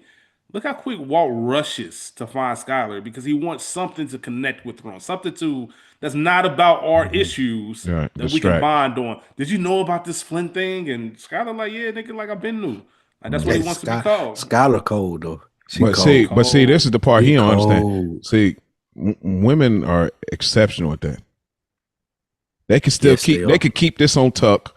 We could still be socializing about this, but it's still like I ain't forgot, and I'm still standing on this. But for the sake of it, tell, bruh, like they make it really obvious. It's like, yeah, we having cordial conversations, but you know I'm still mad. Yeah, we ain't good. Yeah. I ain't petty enough to like not be talking to you and be yelling at you, but what I am gonna do is make you feel it every time you try to like say something, talk to me, have any different type of conversations. Like real niggas done been there. Yeah, it's the worst. Because we talk about our child. It's the worst place to be. Yep. I'd rather get cussed out because you have no idea what to do. You don't know to be nice. You don't know whether to address it. You don't know whether like just ignore it. Like that's the worst place to be for a man where Walt is right now. Facts. 100%, man. He actually tells her that he made omelets, which she says like, "I'm going out, but thank you." Heartbreaking. This is when you can kind of see Walt like, hold up, man, enough's enough, man. Like, where you going? And then the phone rings, and she points it and say, "Go answer the phone with your bitch ass." Like, you hear that phone, man? Go ahead. I think you need to go get that. Well, thankfully she did. Yeah. Thankfully she did tell him that because it was Jesse on the other line, and Walt can't believe it because what part of no contact did I tell you about? This is the second time we've seen Jesse call the house. We saw it again in season 1. We acted like he was a cable provider, whatever the case may be. Jesse like, nah, bro, like I need to talk to you. I need to talk to you about that money. Like I need that. Like I don't think you understand my housing situations have changed. Walt said, I just gave you $600. I need half of your money. Yeah, Walt said, I He just gave you said, $600. "You already got your cut from the bird feeder." Hey, he I said, called him thanks. up, said, "Hey, I need half of your stash, bro." Hey, I love when Walt said, but Walt literally on some real shit said, "Hey man, I just gave you $600." He said, "Thanks, Daddy Warbucks," but nigga, I'm homeless. Nigga, that 600 ain't about to do shit for me. And Walt accuses Oh him, my and rightfully god, so. He smoking said, it "Oh, up. you smoked that 600. I know exactly what happened. You smoked that 600 because that 600 would take you to that nasty ass motel you be hanging at. Mm-hmm. You would at least had somewhere. So I know you smoked that shit, man. Get the fuck off my line." Hung Mm-hmm. up on that nigga, and he told him, "Your problems are exactly that. Your problems." Mm-hmm. Is I get Walt both too sides. cold? I do. Was Walt too cold in this scene? Nah, Nah, I, he's I okay. get both sides. I get both sides. I get Jesse being desperate enough to be like, I know I'm not supposed to call your house, but right, I don't got nowhere to fucking go. I ain't got a Mhm. clue. I got $300-400 probably in my pocket because I know he smoked some of it up. He might not have smoked all of it up, but he did smoke some of it up. So I got Yeah, $300-400. Like, I really need you to come through, bro, with this 30 grand. Like, that's mine. Like Jesse looking at it from his his meth infused mind, like, nah, bro, 30 grand of that is my money. I need that. That's gonna put me right where I need to be. And then Walt looking at it like, bro, I'm a grown ass man with a family and kids. I cooked this shit. We got this shit going. You had your 60 grand. It got took. I ain't got nothing to do with that. I gave you 600 to make sure you was all right till we got back on our feet. Why are you calling me? Why are you calling my house? And I'm going through this with my girl? Nigga, are you fucking crazy? Yeah. you So give me this you gave me show or this 1%. episode, Hey man, you gave me 1% of what you got at the crib, man. I might smack you, bro. Give me 600. I'll smack the shit out you, bro. That's 1%. which I think that's the great thing about this episode though, Rich, because I get both sides though. Mm-hmm. I get what Jesse's saying, like, bro, $600, nigga. I'll ride down on you and your whole family, like you playing with me like this over these Mm-hmm. 30, these $34,600. Like, stop playing with me. Mm-hmm. But I also understand Walt because he knows Jesse's history, thinks he's a loser, don't respect him, and being like, bro, you bullshitting out here. Like he don't know nothing about the him getting kicked out of the house. He don't know nothing about him trying to figure out where he got to live. He think that Jesse out here just living, running amok. I'm And smoking dope. I'm fucking prostitutes or whatever it may be. That's what Walt believes, and I get both sides of this argument. well, the other part of it, and real quick before I let you go, Mo, is I feel Walt the most on some. Hey, bro, you don't know what the fuck I got going on over here, bro. I ain't trying to hear this bullshit right now. I'm not trying to hear none of it, man. My wife out here leaving, telling me she out, all types of She shit, bro. pregnant. Like, yeah, and you keep calling back and back to back. Like, I'm trying My to stop house. her from leaving, You and I call it my can't because you house. calling me. I gotta answer the phone. I'm gotta, man. I wish you. I feel both sides. Mo, what's your thoughts on it? I think I covered everything there, man. Honestly. Yeah. Well, we get Oh, I more did. into Well, the I did. events of I'm sorry. There was one thing. I No, go think ahead. again, brilliant by Vince Gilligan. The phone rings 2 separate times in the transaction between Walter and Skyler. It's dope because it's the phone symbolizes confronting your lie. Because your phone did ring. There was a second phone, and then the phone rings 2 different occasions.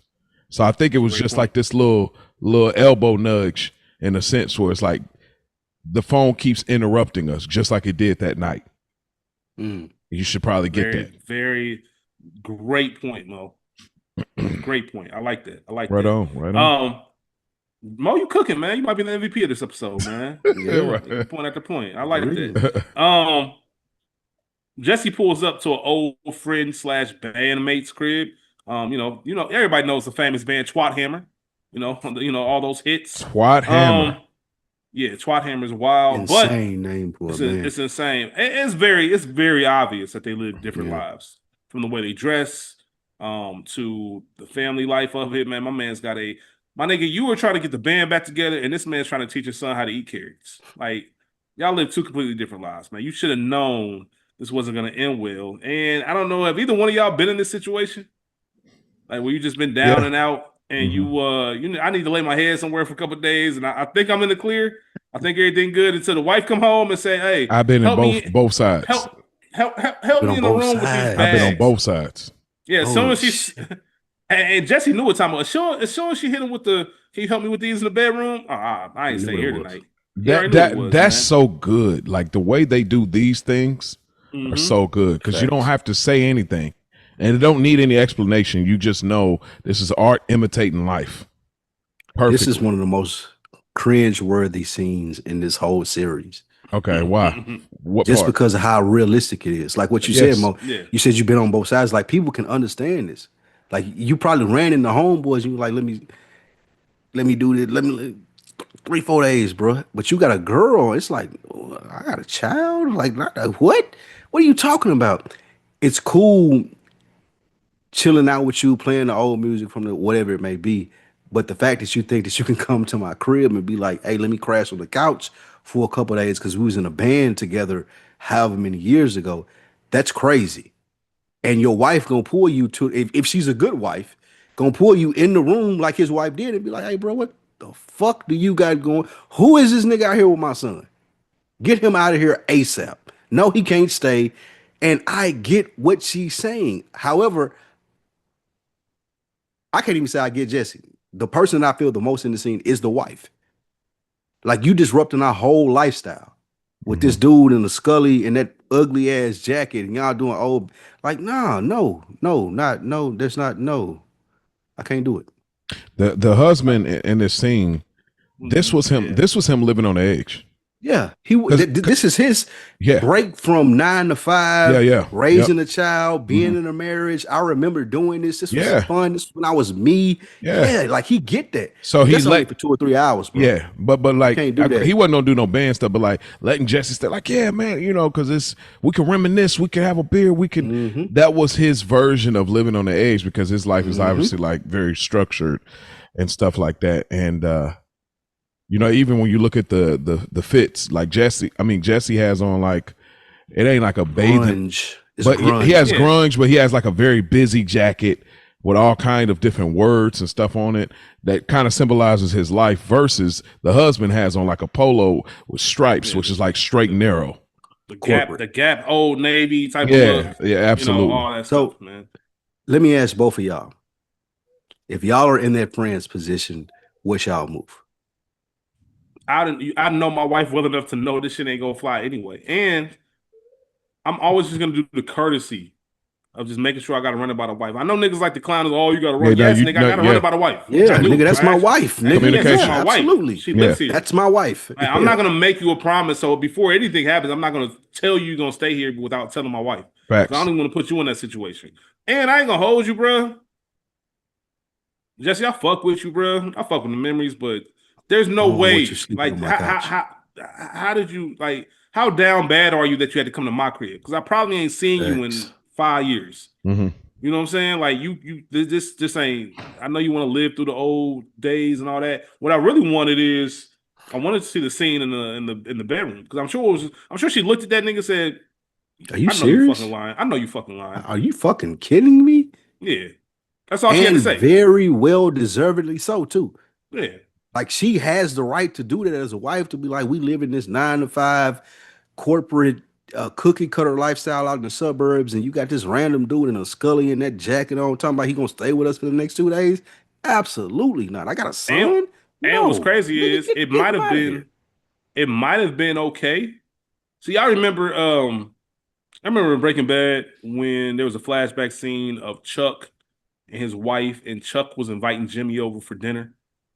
Better call Saul. And he kept, that's why, Better Call Saul. And Chuck was just kind of prepping his wife on like, he's this, he's that. And his wife was like, nah, he cool, I fuck with him. Had she never met him, I think it might have been a chance. But remember, he said, you remember Jesse, right? Oh, yeah, I remember Jesse. I know That's who why he this is. motherfucker ain't staying over here. Yeah.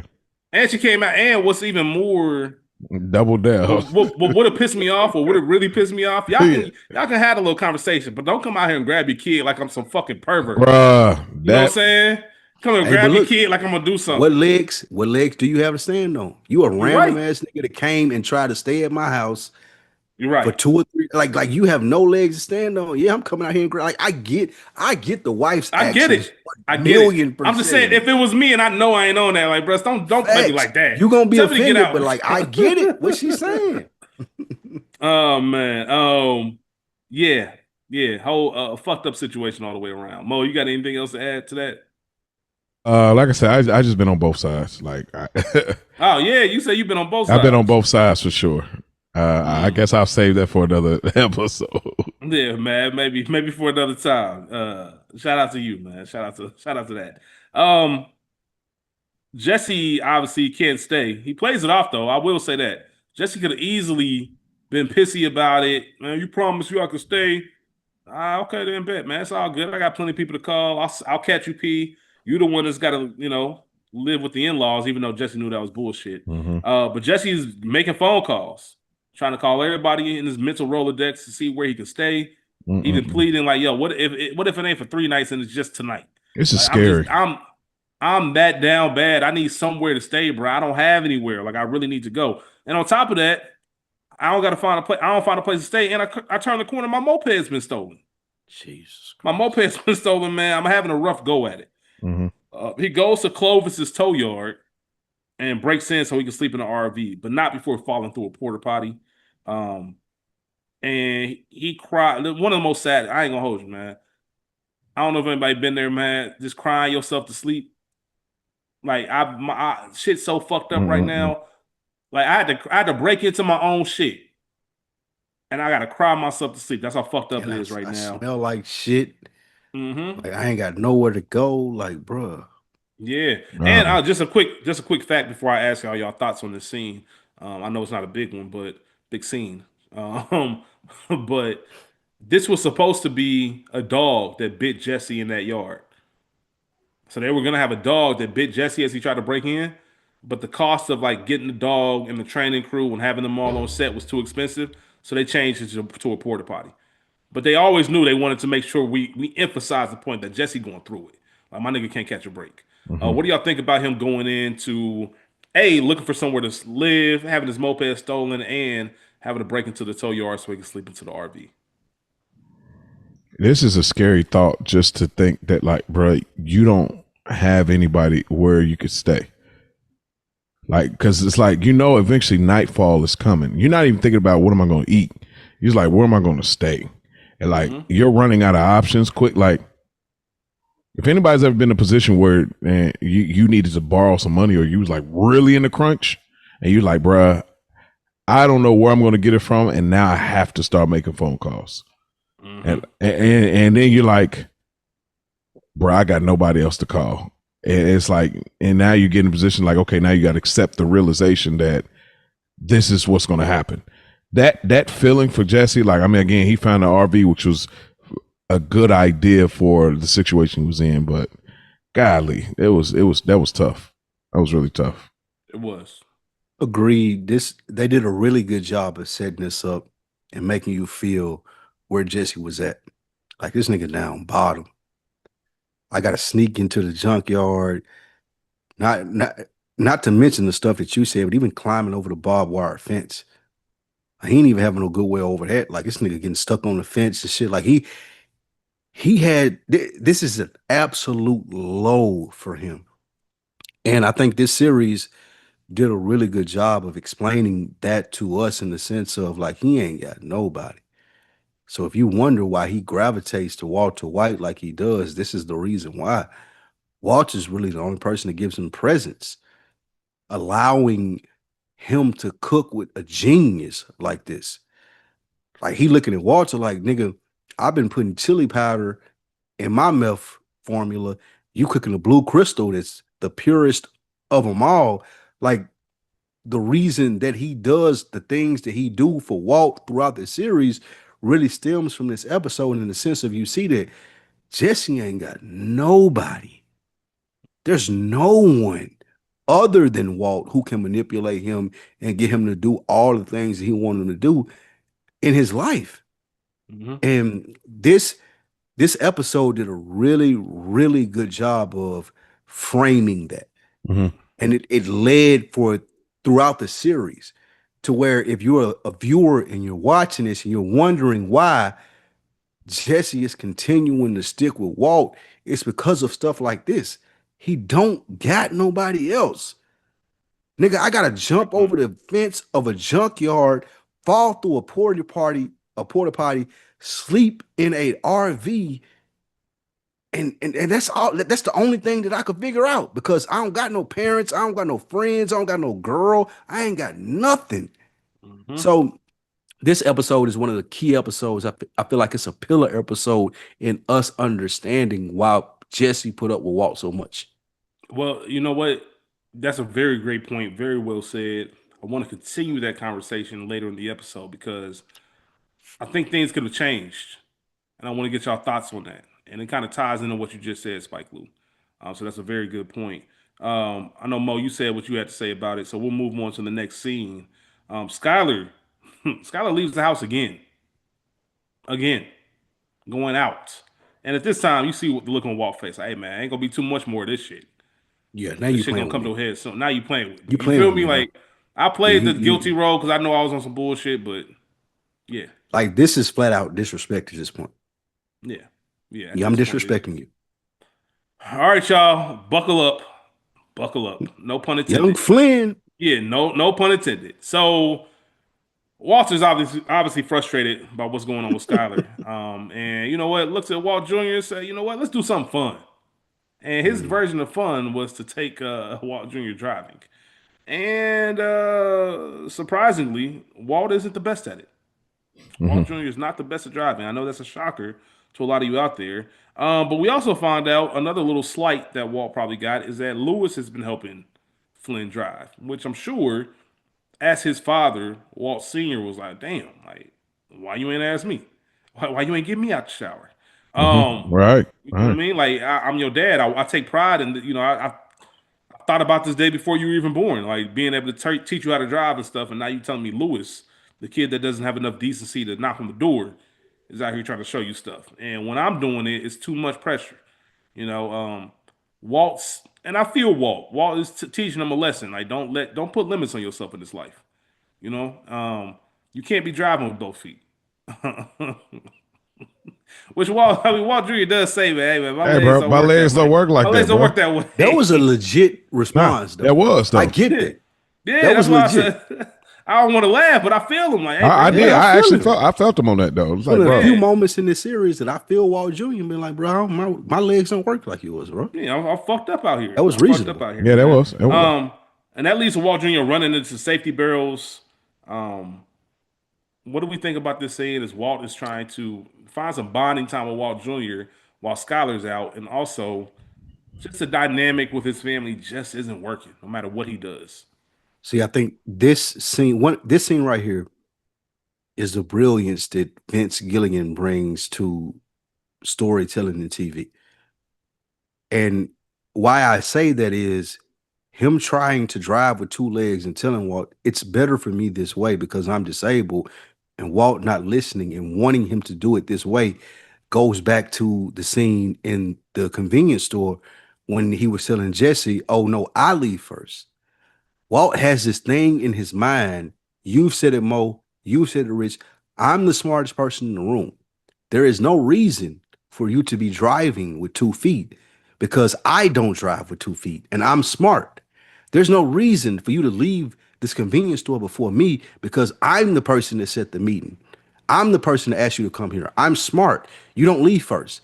And this, though it's a very subtle scene, it's just like Better Call Saul. It's just like all the things, the build up is to where you look at Walt and you understand what type of person he is. When his kid is telling him, like, bro, this don't work for me. But he not trying to hear that shit at all. He like, you have to do it this way, and it leads to a collision. This is such a this is an underrated scene in the Breaking Bad universe. It's a Just great based metaphor, off like, too. yeah. My fault, Spot. That's a great metaphor with what you just pointed out. The collision, not just a collision with the barrel, but in life. Yeah. Like you gonna listen to me and you gonna collide with shit because you trying to do shit the way that I said I'm gonna do it because I think I'm smart versus how you should do it and you live in your life. You see this with Jesse, you see this with Walt, you see this with Jesse and Walt, you see this with Flynn and Walt, you see this with Skylar and Walt, you see this with Gus later on in the series and Walt, Mike. Like this interaction right here that he has with Flynn plays out with every character that Walt deals with. Do it my way. I'm not calling him Flynn. Like that's disrespectful, bro. How about the fact I hate my son? Why you? Shout out to Tony, man. I will keep bringing that up every time when these moments come up. But like, bruh, like Flynn, like you ain't even pick a dope name. And that nigga, hey, and he looked at it when he Flynn, Flynn might be fly the next generation, bro. Hey, Walt looked at him and said, Flynn. That nigga said, and? Like, nigga, you got something to say? Like, yeah. And yeah, nigga, I ain't Walt Jr. no more. I'm Flynn, nigga. What's up? Shit, if that was his middle name, then that'd be all right. You know what I mean? Nah, but like, nigga, I'm just Flynn. Yeah, all right, Flynn. Yeah, man. I want to know where it came from. Like, that's For just a real. random ass name. But yeah, yeah. Any more comments? Anybody got anything to say? All right, cool. Clovis. Oh, good old Clovis, man. We see him wake up and he sees the vandalism in his property. Looks over at the porta potty, sees the blue trail, understands something's going on. So he goes back in the crib, gets that ooh-wop, you know what I'm saying, the big shotty, points it at Jesse, wakes Jesse up with it, which Jesse has to remind him, yo, you know me, bro, my bad. Of course, Clovis like, what the fuck you doing here? Broke into my shit. So listen, man, I need this RV. I'm down bad. We find out the RV is repaired. It's gonna be $750. Let's call it $1,000 with the toilet, plus That's the what money you that owe was me. already owed. Let's go ahead and just even that, square it up, and we'll be good to go. And of course, Jesse's looking like, man, I'll pay you, but I can't pay you today. I can pay you this week. Clovis said, I thought your word was your bond. He said it is, but how about this? 2 nights, 2,000. And Clovis said, I got a counter offer for you. How about I just keep the shit that's in here and I just sell it because I know people that will want it, and you get the fuck up out of here. And we see him getting kicked out. And Jesse, of course, I need a win. I can't have this go down too. I can't lose the last thing that I have. I'm about to climb this fence again, and I'm busting out of this joint. And that's exactly what he did. We see old dude on the phone with somebody can't even believe how much money is being offered for some of the stuff that's in there. And he sees it sees it drive right out the front door because Jesse said, I ain't going. That's pretty much the end of it. Any thoughts on this scene of Jesse being woken up with the shotgun and taking his RV back? Gotta do what you gotta do. Facts.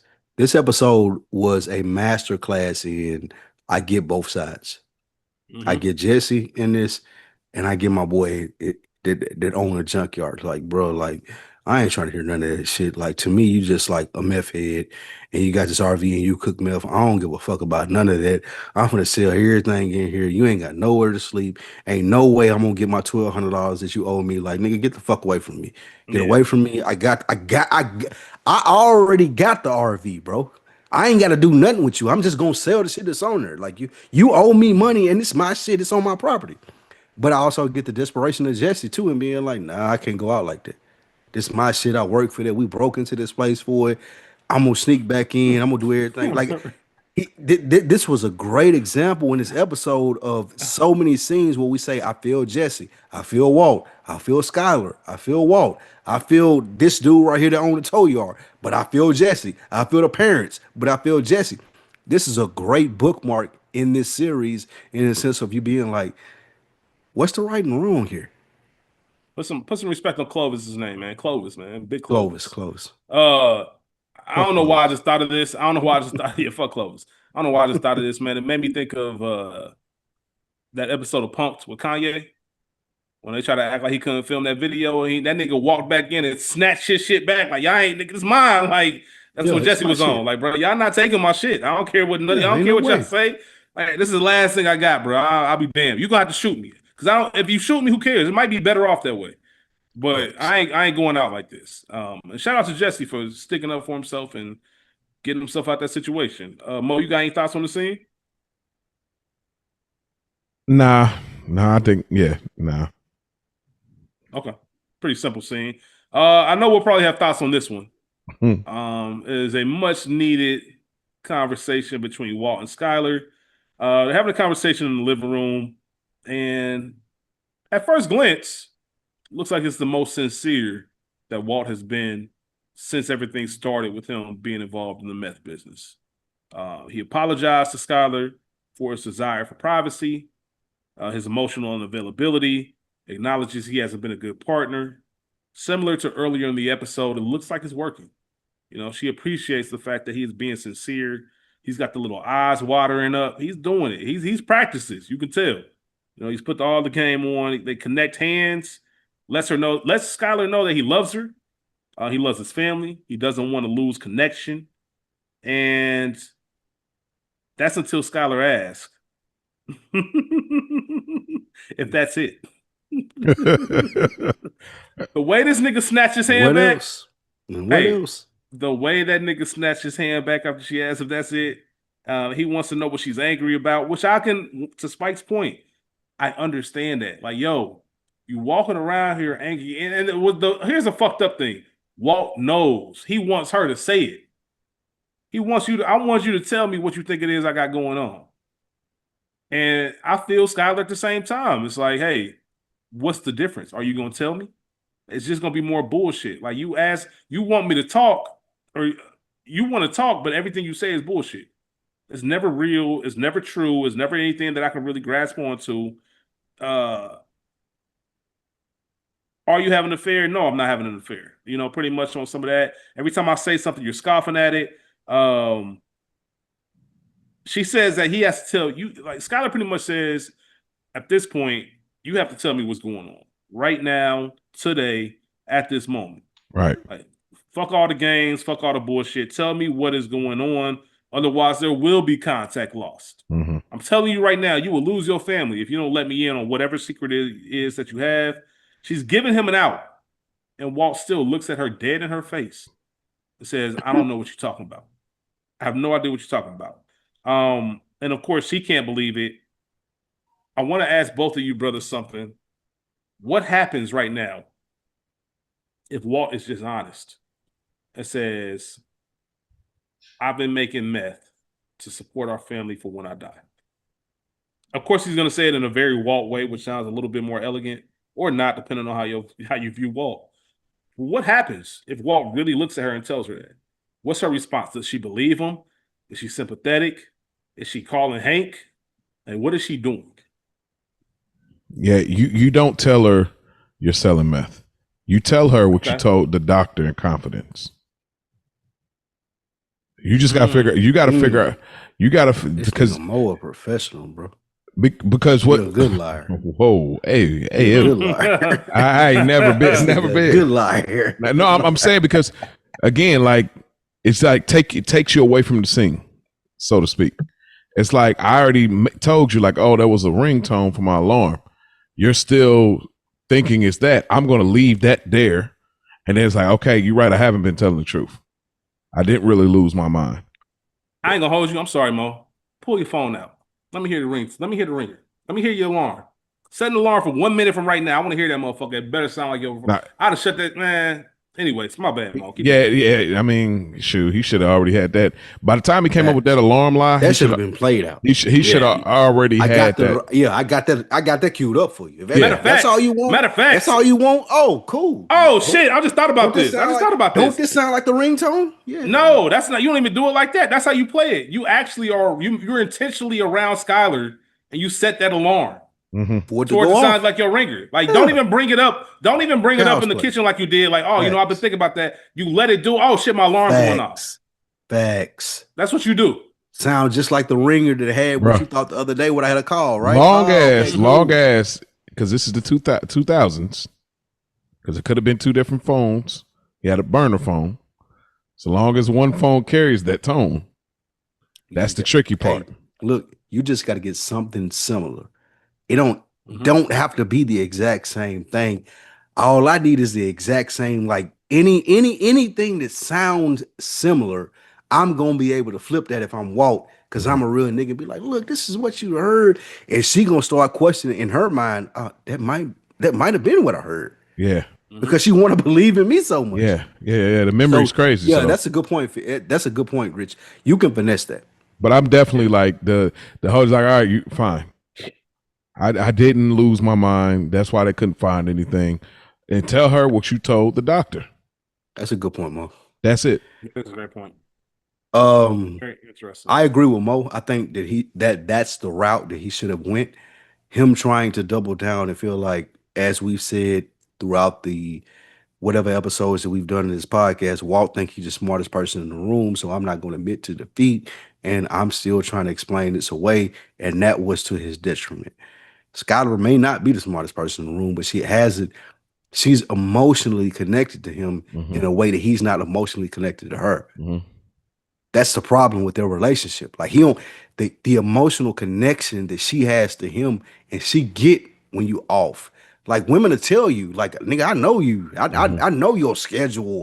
I know when you bathing different. I know when you eating different. Because women pay attention to us like that, and that's their superpower in the sense of something's off. They can't put their finger on it. They can't call it out, but they know something off because they pay attention to us so well. That's the thing that Skylar was doing here in this relationship, in the sense of, I know something off, nigga. Like you may be telling me all the right stuff and cooking breakfast, but I can tell. I know women's intuition is a thing, and I do respect it. And I don't think Walt respects it enough. So that's what we get playing out right here. He thinking, I'm going to use my intellectual ability and be like, I'm gonna outsmart you. Like all that women's intuition shit. Intuition is not Yeah, scientific. it's not. And And you that's- can't, that's you can't, bro, you can't fight intuition. Yep.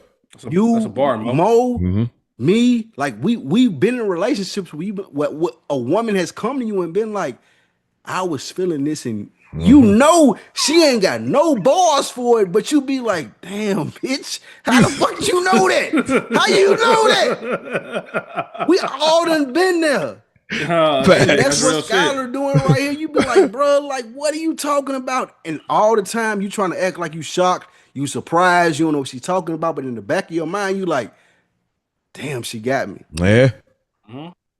And that's what this is with them. Damn. That That was good. y'all just smoked that. That Y'all was just good, smoked that, Spike. man. I have nothing else to add. Real quick, just any respect for Walt for just keeping the lie alive, for literally hitting her with the, I don't know what you're talking about. Cause you ain't that type of nigga. No, because Like- that morning should have started with the I don't know what you're talking about. But That night he I think- lied and she turned over on him. The morning should have started with that. I think if you ghost line Natasha, that's different. I'm out here. I live that life. That's who I am. That's the lifestyle that I lead. You should expect lies from me. Skylar thinks she's dealing with a teacher. And you lying to me like this. Is like, bro, what do you got going on? Like women's imagination goes so far. Like he lying to her. Like she probably thinking even worse of what he's doing than what he's doing right now. Like, cause that's how women are. So I think that him lying to her is 1,000,000% worse than him being like, all right, this was happening. Well, let me ask y'all this real quick before we transition to the next scene, which is kind of a continuation of this scene. But would you have liked for Skylar to, and we know why she didn't, but would you have liked for Skylar to, or see a scene where Skylar asks him, or not even ask him, accuses him of certain things, just so we can get an idea of what Skylar thinks that it is that's going on? Like, would that have been interesting to you? Like, how deep does this go for Skylar's brain? I didn't need it here because we got it later. Okay. Fair. We had the conversation. The conversation was had. Got you. You talking about like in this episode? No, just Oh, later, in this okay. series. Okay, Yeah, in all this right. series. Fair enough. From what we were talking about naming the podcast, the name of the podcast, like that gotcha. conversation Okay. was had. Like, But I know what you're doing. But I don't think we need it because it's like you hid smoking weed from me. You hid cancer from me. Now you're hiding this second phone from me. I don't think we Doing need. bullshit. Yeah, I don't think we need the specifics. We just need to know that whatever you're hiding from me, because something is totally off. Like you said, she think he's a school teacher, so and his behavior has been sporadic, and I don't know. And it's one of the things like how much can you really lean on cancer to like accommodate? He ain't even got no job right now. He's on But he can leave from live the with school that. teacher job. He getting the school. Like, I mean, you school ain't teacher money doing right now. I nothing. guess. No, I'm not. I'm not talking about from a salary standpoint, from just what you're doing every day standpoint. You're not going to school and teaching classes. What are you doing? You're just around the house cooking breakfast and being like, on top of how she's looking at him for lying, she's also looking at him from a sense of an earning standpoint. Like, bro, what do? You ain't doing shit. And that adds to her excuse to be able to go in and be like, oh, I was just out. Cause nigga, you ain't the breadwinner. You can't tell me nothing. Like, you sitting around the house every day. You got cancer. You ain't got no job. You ain't going to work. Like, I ain't got to tell you what I'm doing. So very, very good point. Very good point. You take out the trash. We're still, yeah. You cook dinner. You got time. We're still in the same scene after all this blows up. Like, Skylar can't believe what she's hearing, and she storms out, getting ready to go in the car. And Walt's like, man, fuck all that. We ain't doing this no more. You ain't about to tell me you going out. Where you going? I'm chasing you down. Facts. As Skylar leaves, Walt happens to look up and sees a familiar RV parked right outside his crib. Talk about subtlety, man. Walt can't believe it. He genuinely can't believe it that Jesse's there. And he really asks him. Like, he tells him, I really want to know. I'm not asking this rhetorically. Like, what's wrong with you? Like, are you this stupid? Like, please tell me.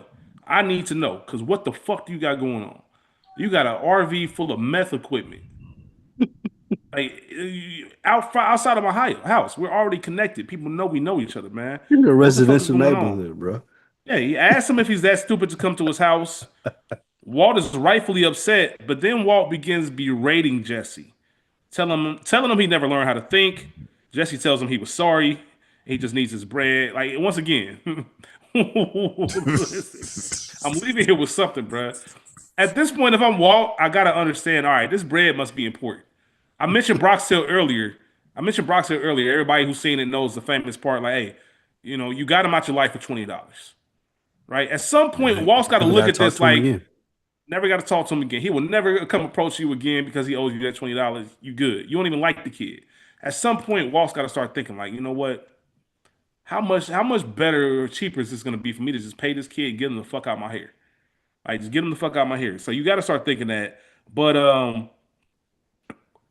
Jesse said, I just need my half and I'll leave. And that's when Walt really goes in. Tells him, man, there is no your half of the money. There's only my all of it. I got about $250. I got about $200. Like, Walt, and I feel Walt, man, I'm not about to pay up. Not about to pay you for being sloppy. I'm not about to pay you for being sloppy. And he even gave him a little push. Bro. Yeah. He even gave Jesse a little push, man. And Jesse brings up the fact that we're supposed to be 50-50 partners.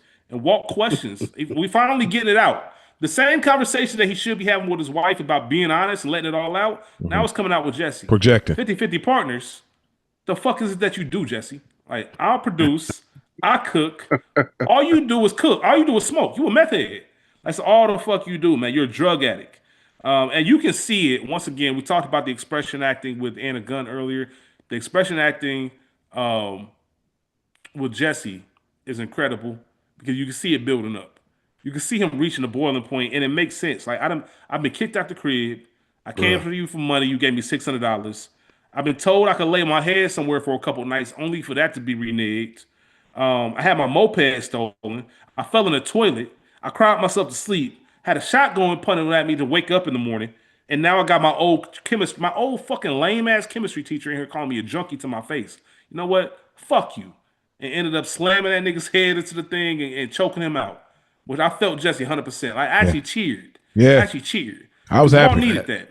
Yeah, Walt needed that, man. Walt needed to, like as Spike says, fat meat ain't greasy. You thought fat meat wasn't greasy. You thought I was just some lame. You could push me over. Bruh, who you playing fuck with? You. And once again, I think it's also a subtle reminder of you don't know what people got going on, man.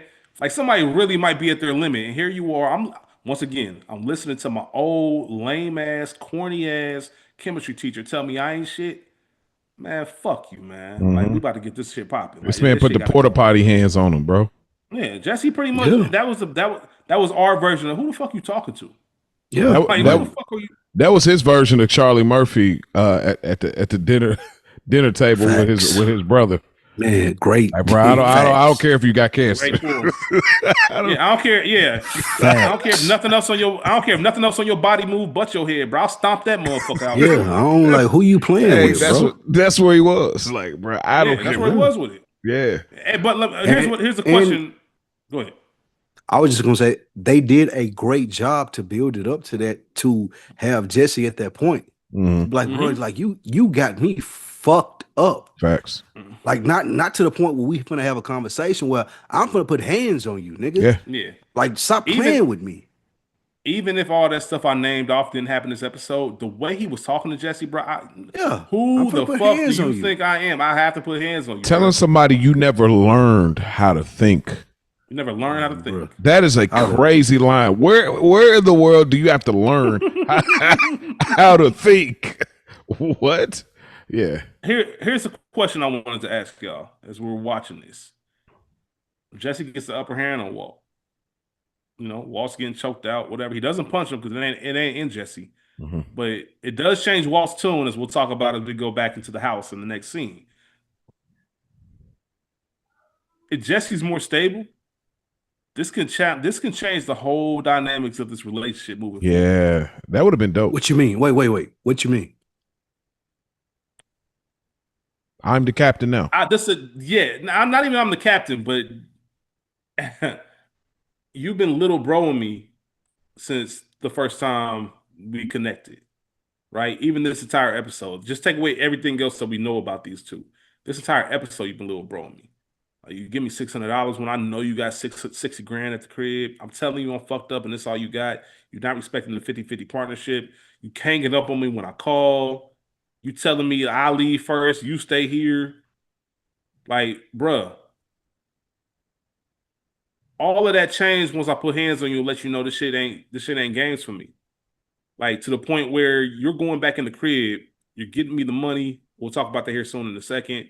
You're making me breakfast. Like, I've got you in a spot to where if I want to change the dynamics, like, you're gonna know, like, bro, I'm not to be played with like that. You teach people how to treat you.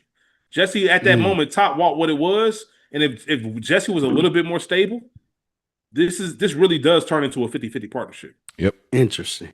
I took something totally different from that. Go ahead, let's hear it. What I took from that is Walt understood that this is how I have to play Jesse.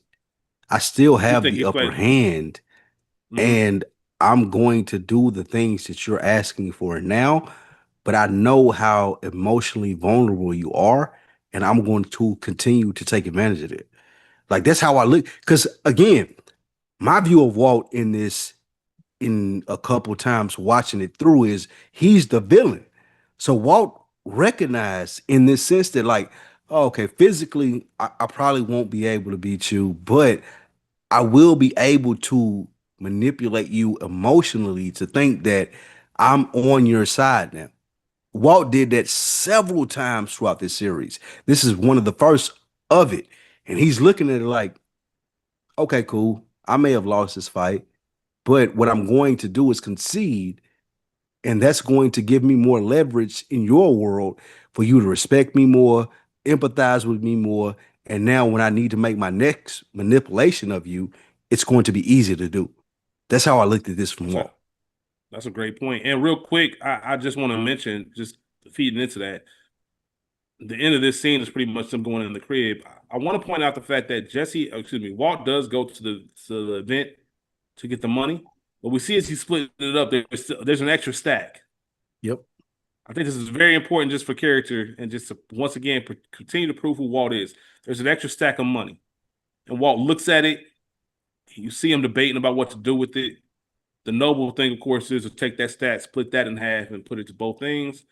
But Walt looks and he has it with his collection and puts it back in. Because as we've been saying the entire time, I'm big dog, I'm top chef, I deserve more. And it's not about. I wonder how much of this is gray matter. Like, I've been played in a partnership before. Like, I'm taking all my shit. I deserve all of this shit. Like, Jesse's paying for the sins of Walt's past, or the people in Walt's lives past. Like, to where if there's anything on the table, I'm gonna get everything I feel like. And you know what? We talk about this a lot in sports, right?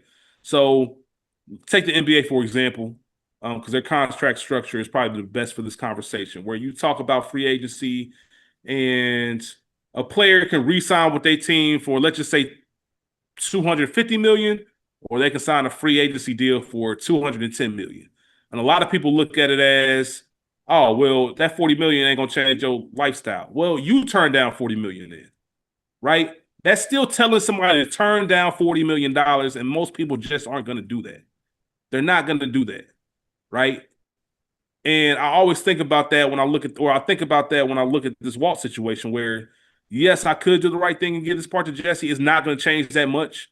Probably talking about $5,000 or whatever it is a piece. But the fact that I believe I deserve this and Jesse ain't do shit for this, and I really shouldn't be giving you half because I gave you your half and you lost it. Like, I'm going to keep this. And that's just who Walt is. It's very subtle, but it's a very quick reminder of this is how it's going to be. Even after you put hands on me, even after you dog me, whatever the case is, I'm going to play it right. And that kind of leads into what your point was, Spike. Okay, I'm still Walt. I'm still a dirtbag, but I'll play your game to get through to you. So now we ain't got to have this issue no more. You in place now. Because I know you can't do this without me. I can do this without you. But you can't do this without me. I think Walt chalked it up too. Like, I think he's had a lot of time to think, obviously, and like think about how he wants to play things. Like he did. Like, obviously, he got the fake tears and everything ready for when Skylar came before she's like, man, you're pretty much full of shit. I think in this, I think he had to chalk it up because at the end of the day, Jesse said, bro, we could have been got him out of there. If we did that, Hank would have never had to come find me. Like, I think Jesse's not old, but I think he had to chalk it up and realize, all right, this is a part of the game. Like, at this point in time, you know, and that's how I feel about it. I think it could be some finessing, but I do think that he's had some time to think. And after going through that, you know, them scrapping it out, I think he's realized, like, all right, bro, chalk it up. Like, you got to chalk it up. Fair. We get to the final scene of the episode. Pregnant ass Skylar comes out of the gas station. She gets in her car, and we see her pull out a cigarette. And as she looks and puts the lighter up, she looks over, and there's a woman in the car and giving her that look of shame, that disgust. Like, I saw your big ass waddle out here. We all know you pregnant. You're about to light up the square in public. And you see that hesitation in Skylar. You see that judgment. You see her knowing she's being judged. There's a pause. And she say, fuck it. And she light up that cigarette and take a drag. And loved it. Yeah, she ripped that cig and loved every second, had no regrets about it. That's how the episode ends. I just real quick side note also. The sound, the song that you hear, and that like the instrumental in the end credits, that's Jesse's band. That's supposed to be that's supposed to be the song that they were listening to, or that they were playing in the house when dude was on the guitar. That's the instrumental version of that song. I just want to make sure everybody's aware of that. Oh, that's dope. Yeah, man. So Fallacies. Fallacies was the name of it. So yeah. And that's our episode. But I want to get your thoughts before we close out. What do you think about Skylar taking the cigarette hit? Pregnant as all could be. She's been doing this all the time she was going out. This is just this is the reveal. I think every time she went out from that point, she was smoking cigarettes. Yeah. I agree with Mo. That makes sense. This goes to not even just when she was going out, but to even with Flynn and his things that he's dealing with. Like, who's to say that she wasn't doing this then, and that's the reason he's suffering from these disabilities? Like, this is such an interesting character development from Skylar, in the sense of, I don't care what's going on, I'm going to get my shit off. If I want to go smoke a cigarette 3, 4, 5 months pregnant, I'm going to do that. And that shows to her selfishness as well. We've seen Walt's selfishness, and we've seen how that affects her. But we also have seen now with this scene, in the selfishness that Skylar has, like, I'm pregnant, I don't give a fuck, I'm smoking a cigarette. Look at your son. Like, that may have been the cause of why he is how he is, and you don't give two fucks. Like, this is a very pivotal part, I feel like, in the story, in the sense of, just like we look at Walt like you ain't shit, you've been lying to her, she been pressing you, she wants you to tell her the truth, but she going to the gas station and smoking cigarettes as a pregnant woman. So as much as we can say Walt ain't shit, I'm looking at you the same way. Fair. Can't deny that. Can't deny that. Mo, anything else to add before we get Yeah, out of just here? so she has a secret too. Like, and this is very accurate to all of the things we have been having conversation of the battle of the sexes throughout this episode. So yeah. Word to Alonzo on training day. Hey, looked at Jake in that car. We all got secrets. That's some real shit. That's some real shit, man. And that is the episode. That is our episode. So we are here to wrap things up. Before we get out of here, we want to get some awards out. So I'll ask you brothers first. Favorite conversation. What's your favorite conversation in this episode? Curious to see if we go trips on this. It's the conversation that Walt and Skylar had where he went through his whole dissertation. They held hands for a second, and she was like, pretty much like Kevin Hart says, "You done? You finished? Are you finished?" Yeah. You know, that whole, you tell me now. You tell me what's going on like, right yeah, now. because she was just pretty much like, "Oh, that's that, you know, that's all cool, but let's get to the real." And that was just brilliant, like, because it really showed us who Skylar was, and it really showed us how Walt's manipulation has limits to the people that really know him. So for me, it's that one. I agree with Mosenberg. Same thing. When Skylar and Walt are having that conversation, and she realizes that, like, oh, you gonna bullshit me? The person who, like, I'm here for you. Like, I'm supposed to be that person for you where you can be completely honest with me, and you still gonna lie to me? Like, yeah, like, nah. That's the conversation that was most important to the scene. I agree with Mo. We're having trips. We're trips. Absolutely. That's it. That's the scene. That's the best conversation throughout the episode. Y'all both touched on it perfectly. We'll move on. What's your favorite scene in the episode? I'll start. Jesse and Walt in the RV outside of Walt Screen. I get joy when I did my rewatches a couple times. I smiled every time this scene come on. From the moment you see it on Jesse's face, because like you listen to that again, like, Walt, who the fuck are you talking to? And the fact that Jesse just had enough, along with the greats. Mo, I thought what you said earlier in this episode was beautiful as far as staying with the scene. Like this scene doesn't it's not, the impact isn't there if we don't see all the bullshit that Jesse had to go through. Like, bro, I'm down. The episode is titled "Down," bro. I'm down bad. I'm fucked up out here, and you got the nerve to be talking to me like I'm some fucking, like, peon or loser, bro. You wouldn't even have a connect to none of this shit. You wouldn't even have 60 grand if it wasn't for me plugging you in with Tuco, whatever the case was. Like, you saw that look, you saw it building, and him saying, you know what, fuck, and you gave me a little shove, bro. Now I'm qualified to put hands on you. I lawfully have the right to defend myself. And you saw that shit going down. That was my favorite scene in the episode because, once again, Walt needed that and Jesse needed that. They both needed to make sure they understood what was going on. Walt just happened to have the long play where Jesse could have really changed the dynamic, as I said earlier. That's a good one. Mine is the conversation with Skylar and Walt after she left that first time. And he was like, "Where were you?" She's like, "I was away." Like that, I think so many of us can recognize and like, we can relate to that. And they did a great job of putting that into the episode of TV as to where you as a man look like, I've been there before. I know how that feels. I can relate with Walt. Even though I think he's a piece of shit, I still can relate with him. Masterpiece job putting it together. Understood. I agree with you 100%. Mo? For me, it was Jesse meeting the old bandmate, the old friend, because it was just brilliant in the sense of the friend looking at Jesse like, he's not looking at Jesse like he lit or he popping, got things going on, but in the sense that, like, he's living a totally different life. I wish I could do that. I wish I could do it. It's more abstract. It's more orthodox. He has the freedom to do what he wants. He ain't got to check in with nobody.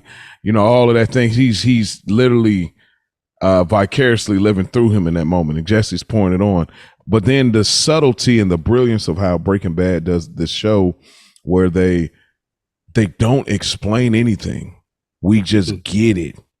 And that's trusting the viewers' observation of the show. Like, they treated us like intelligent viewers in that scene. like to say That's a good point, Mo. because what they do is they show us like, oh, Jesse's so bad he can't stay here. Oh no, Jesse's so bad to what she's witnessed. Not only can he not stay here, hey, it's time for nap time for the son. Facts. So it was brilliant in the sense that they trusted us as viewers to piece it together and not say overly explain it. You know what I mean? So that's my favorite scene of the episode. I love that. That was dope, man. Hey man, tell me that you don't fuck with me. Don't come in here and be this little passive aggressive, pick your son up. I would prefer you just. And then tell she me, smiled hey, man, at him. Get out. Yeah, like just tell me to get your weird ass out of my house. Mm-hmm. She don't owe him that though. That's the thing, though. That's true. That was the brilliance about that scene. It's your man. I don't owe you shit. Like, this is my husband. I'm gonna tell him. I don't know you. I don't give a fuck about you. Yeah, you go to you handle that. Handle that. Talk to him. Yeah. Hey man, that's just hilarious. Great point. Who took the half measure this episode? My man at the tow truck yard, bro. That's me, Clovis.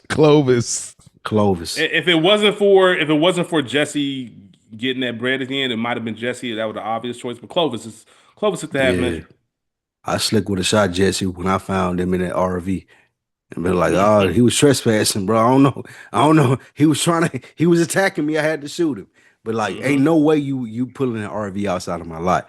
I done did the work on the van. I know the price estimates of what you got on the van and what I can get from it, and you stole it. Oh no, it's half measure. It's Walter. He like that too. He played this whole thing wrong. He just played like we spoke through the whole episode. He just played this whole thing wrong. Like if this is coming off the night of saying I kind of like I don't know what you're talking about, then the next morning make the breakfast and leave it there. But the fact is, he's so heavy-handed in his approach of forgiveness that now you look guilty. He played this wrong the whole time. Like you didn't give Jesse a chance to explain why he need help, and now he's pulling up with the whole RV at your crib. You know, he's so arrogant and in his head that he don't see the whole picture. So for me, Walter White. I like it. Who's the MVP of the episode? Who was your pick, Rich? I agree with you, Clovis. Thanks for paying attention. Appreciate you. Who's the MVP of the episode? I love those. Those are great. That's black sarcasm. Funny as hell. That's what black sarcasm looks like. Like a lot of people won't pick up on that. But yeah. Rich did that to perfection. He has that down. Like that is brilliant. He didn't even think twice. Nah, bro. It was natural. It was natural for him. This is who he really is. Off air, on air. The curtain's getting peeled back, man. For sure. That's why I fuck with Rich. Yeah. Skylar for me. She got her shit. Damn. I like it. She got her shit off the whole episode.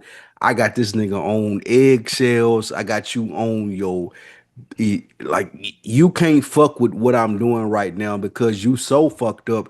You can't even figure out an approach to address what I'm doing. Like you don't even know what I got going on right now. You asking me where I'm going, you calling me consistently. Like Skylar was in her bag this episode in the sense of figure it out, nigga. She was. Skylar's got the smartest person she's ever met doing mental gymnastics. Psychological warfare. Like that nigga did not know how to handle that shit. And y'all spoke about it earlier. I think us as men, we're more equipped to handle the yelling and the not the walking through checking the mail like ain't nothing happening, just like being subtle. But once again, this is how you've been doing me. You've been running around all over doing who knows what. Then you come home acting like we ain't supposed to be wondering what the fuck is going on. I agree with you, Spike, man. It's Skylar. Skylar's an MVP. I said it earlier, but I want to say it again. I had no idea this far into the season or this far into the series that I would be, I don't want to say Team Skylar, but I understand her a lot more. You're understanding her a little bit more, yeah. It ain't how you remember it. Yeah, exactly. Not how I remembered it. And I'm like, damn, like, especially when you look at it and it's so obvious that, yo, you really think we dumb. I think even the audience sometimes is like, I can't believe this. So Skylar's my MVP. It's crazy to give MVP to a pregnant woman smoking. I know, But because she could have been in the gets other it. section. Yeah, she gets it anyway. Mo, what about you? I gotta go Jesse, man, because the comeback in this episode, like this man was taking the biggest L, and like this man said, "I ain't leaving without a win." You know what I'm saying? Like he goes from not taking it serious to losing the crib, thinking it's an interdiction, calling Walter, telling him like, "Yo, I need that money," to the point he ends up with, blue water on him, ends up, sleeping in his RV. The man pulls a shotty on him. He leaves, comes back, takes his RV, fully repaired, pulls up on Walt, really about to get Walt them hands, and he gets his money. Like he was in the trenches for real. So he took full measures because he had no room for no half measures. So I gotta give it to Jesse. I like it. I like it. And then lastly, let's rate the episode. We got mid pack, which is the lowest form. We got the 96.2, which is the middle. And then, of course, we got the Blue Magic, which is top tier. A lot of back and forth on this one. I want to hear y'all thoughts on this. What are you thinking? Where are you ranking this episode? For me, it could have easily been a mid pack because there's no Hank, there's no Marie, there are no other. Like the thing that makes Vince Gilligan great is he creates great characters, and you want to be like in their world for an episode. So like even with Better Call Saul, like you want to understand what Saul got going on, what Jimmy got, or what Kim got going on, or his brother, or whatever it may be. Like those are the pillars of the relationship. With this, we didn't get to go into many different worlds. So that took away from it a little bit for me. There was no Hank, there was no Marie, there was no different things going on. However, things that we did see, they did a thing in. So I have to put it at a 96.2. This for me it's a mid pack. I think the review is better than the actual episode because the stakes were higher last episode. They got to figure out how to get from the crime scene to the regularness of life. They got to figure that out. And that's the challenge of it. This episode, stakes are much lower. It's still intriguing in the sense that how we look at it and make the connection as men. But when I look at it outside of if I wasn't doing a podcast, to me, this would be it'd be a mid pack. It's regular because it's like the last episode was picking up from the high action episode, the episode before. This is picking up from the one episode that was already barely past mid pack. So it's like you said, and for the reasons you said is the reason too. It's like there was no Marie, there was no Hank, so we're not pushing the drug plot forward.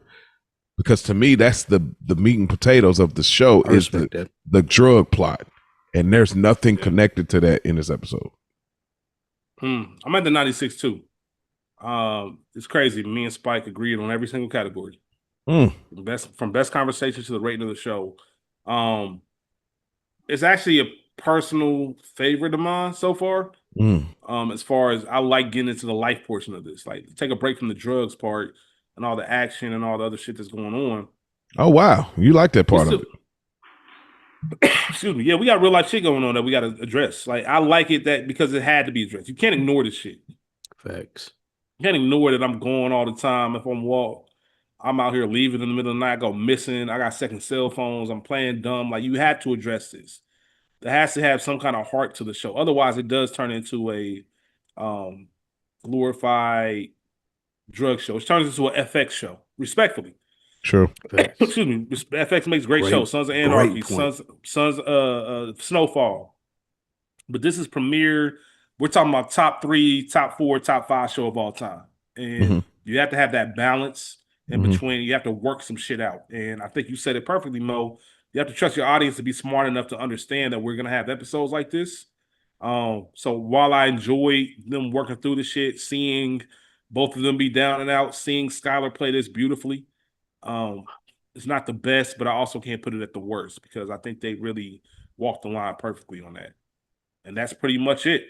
That is our episode, man. Season 2, episode 4, titled Down. We appreciate y'all for tuning in as always.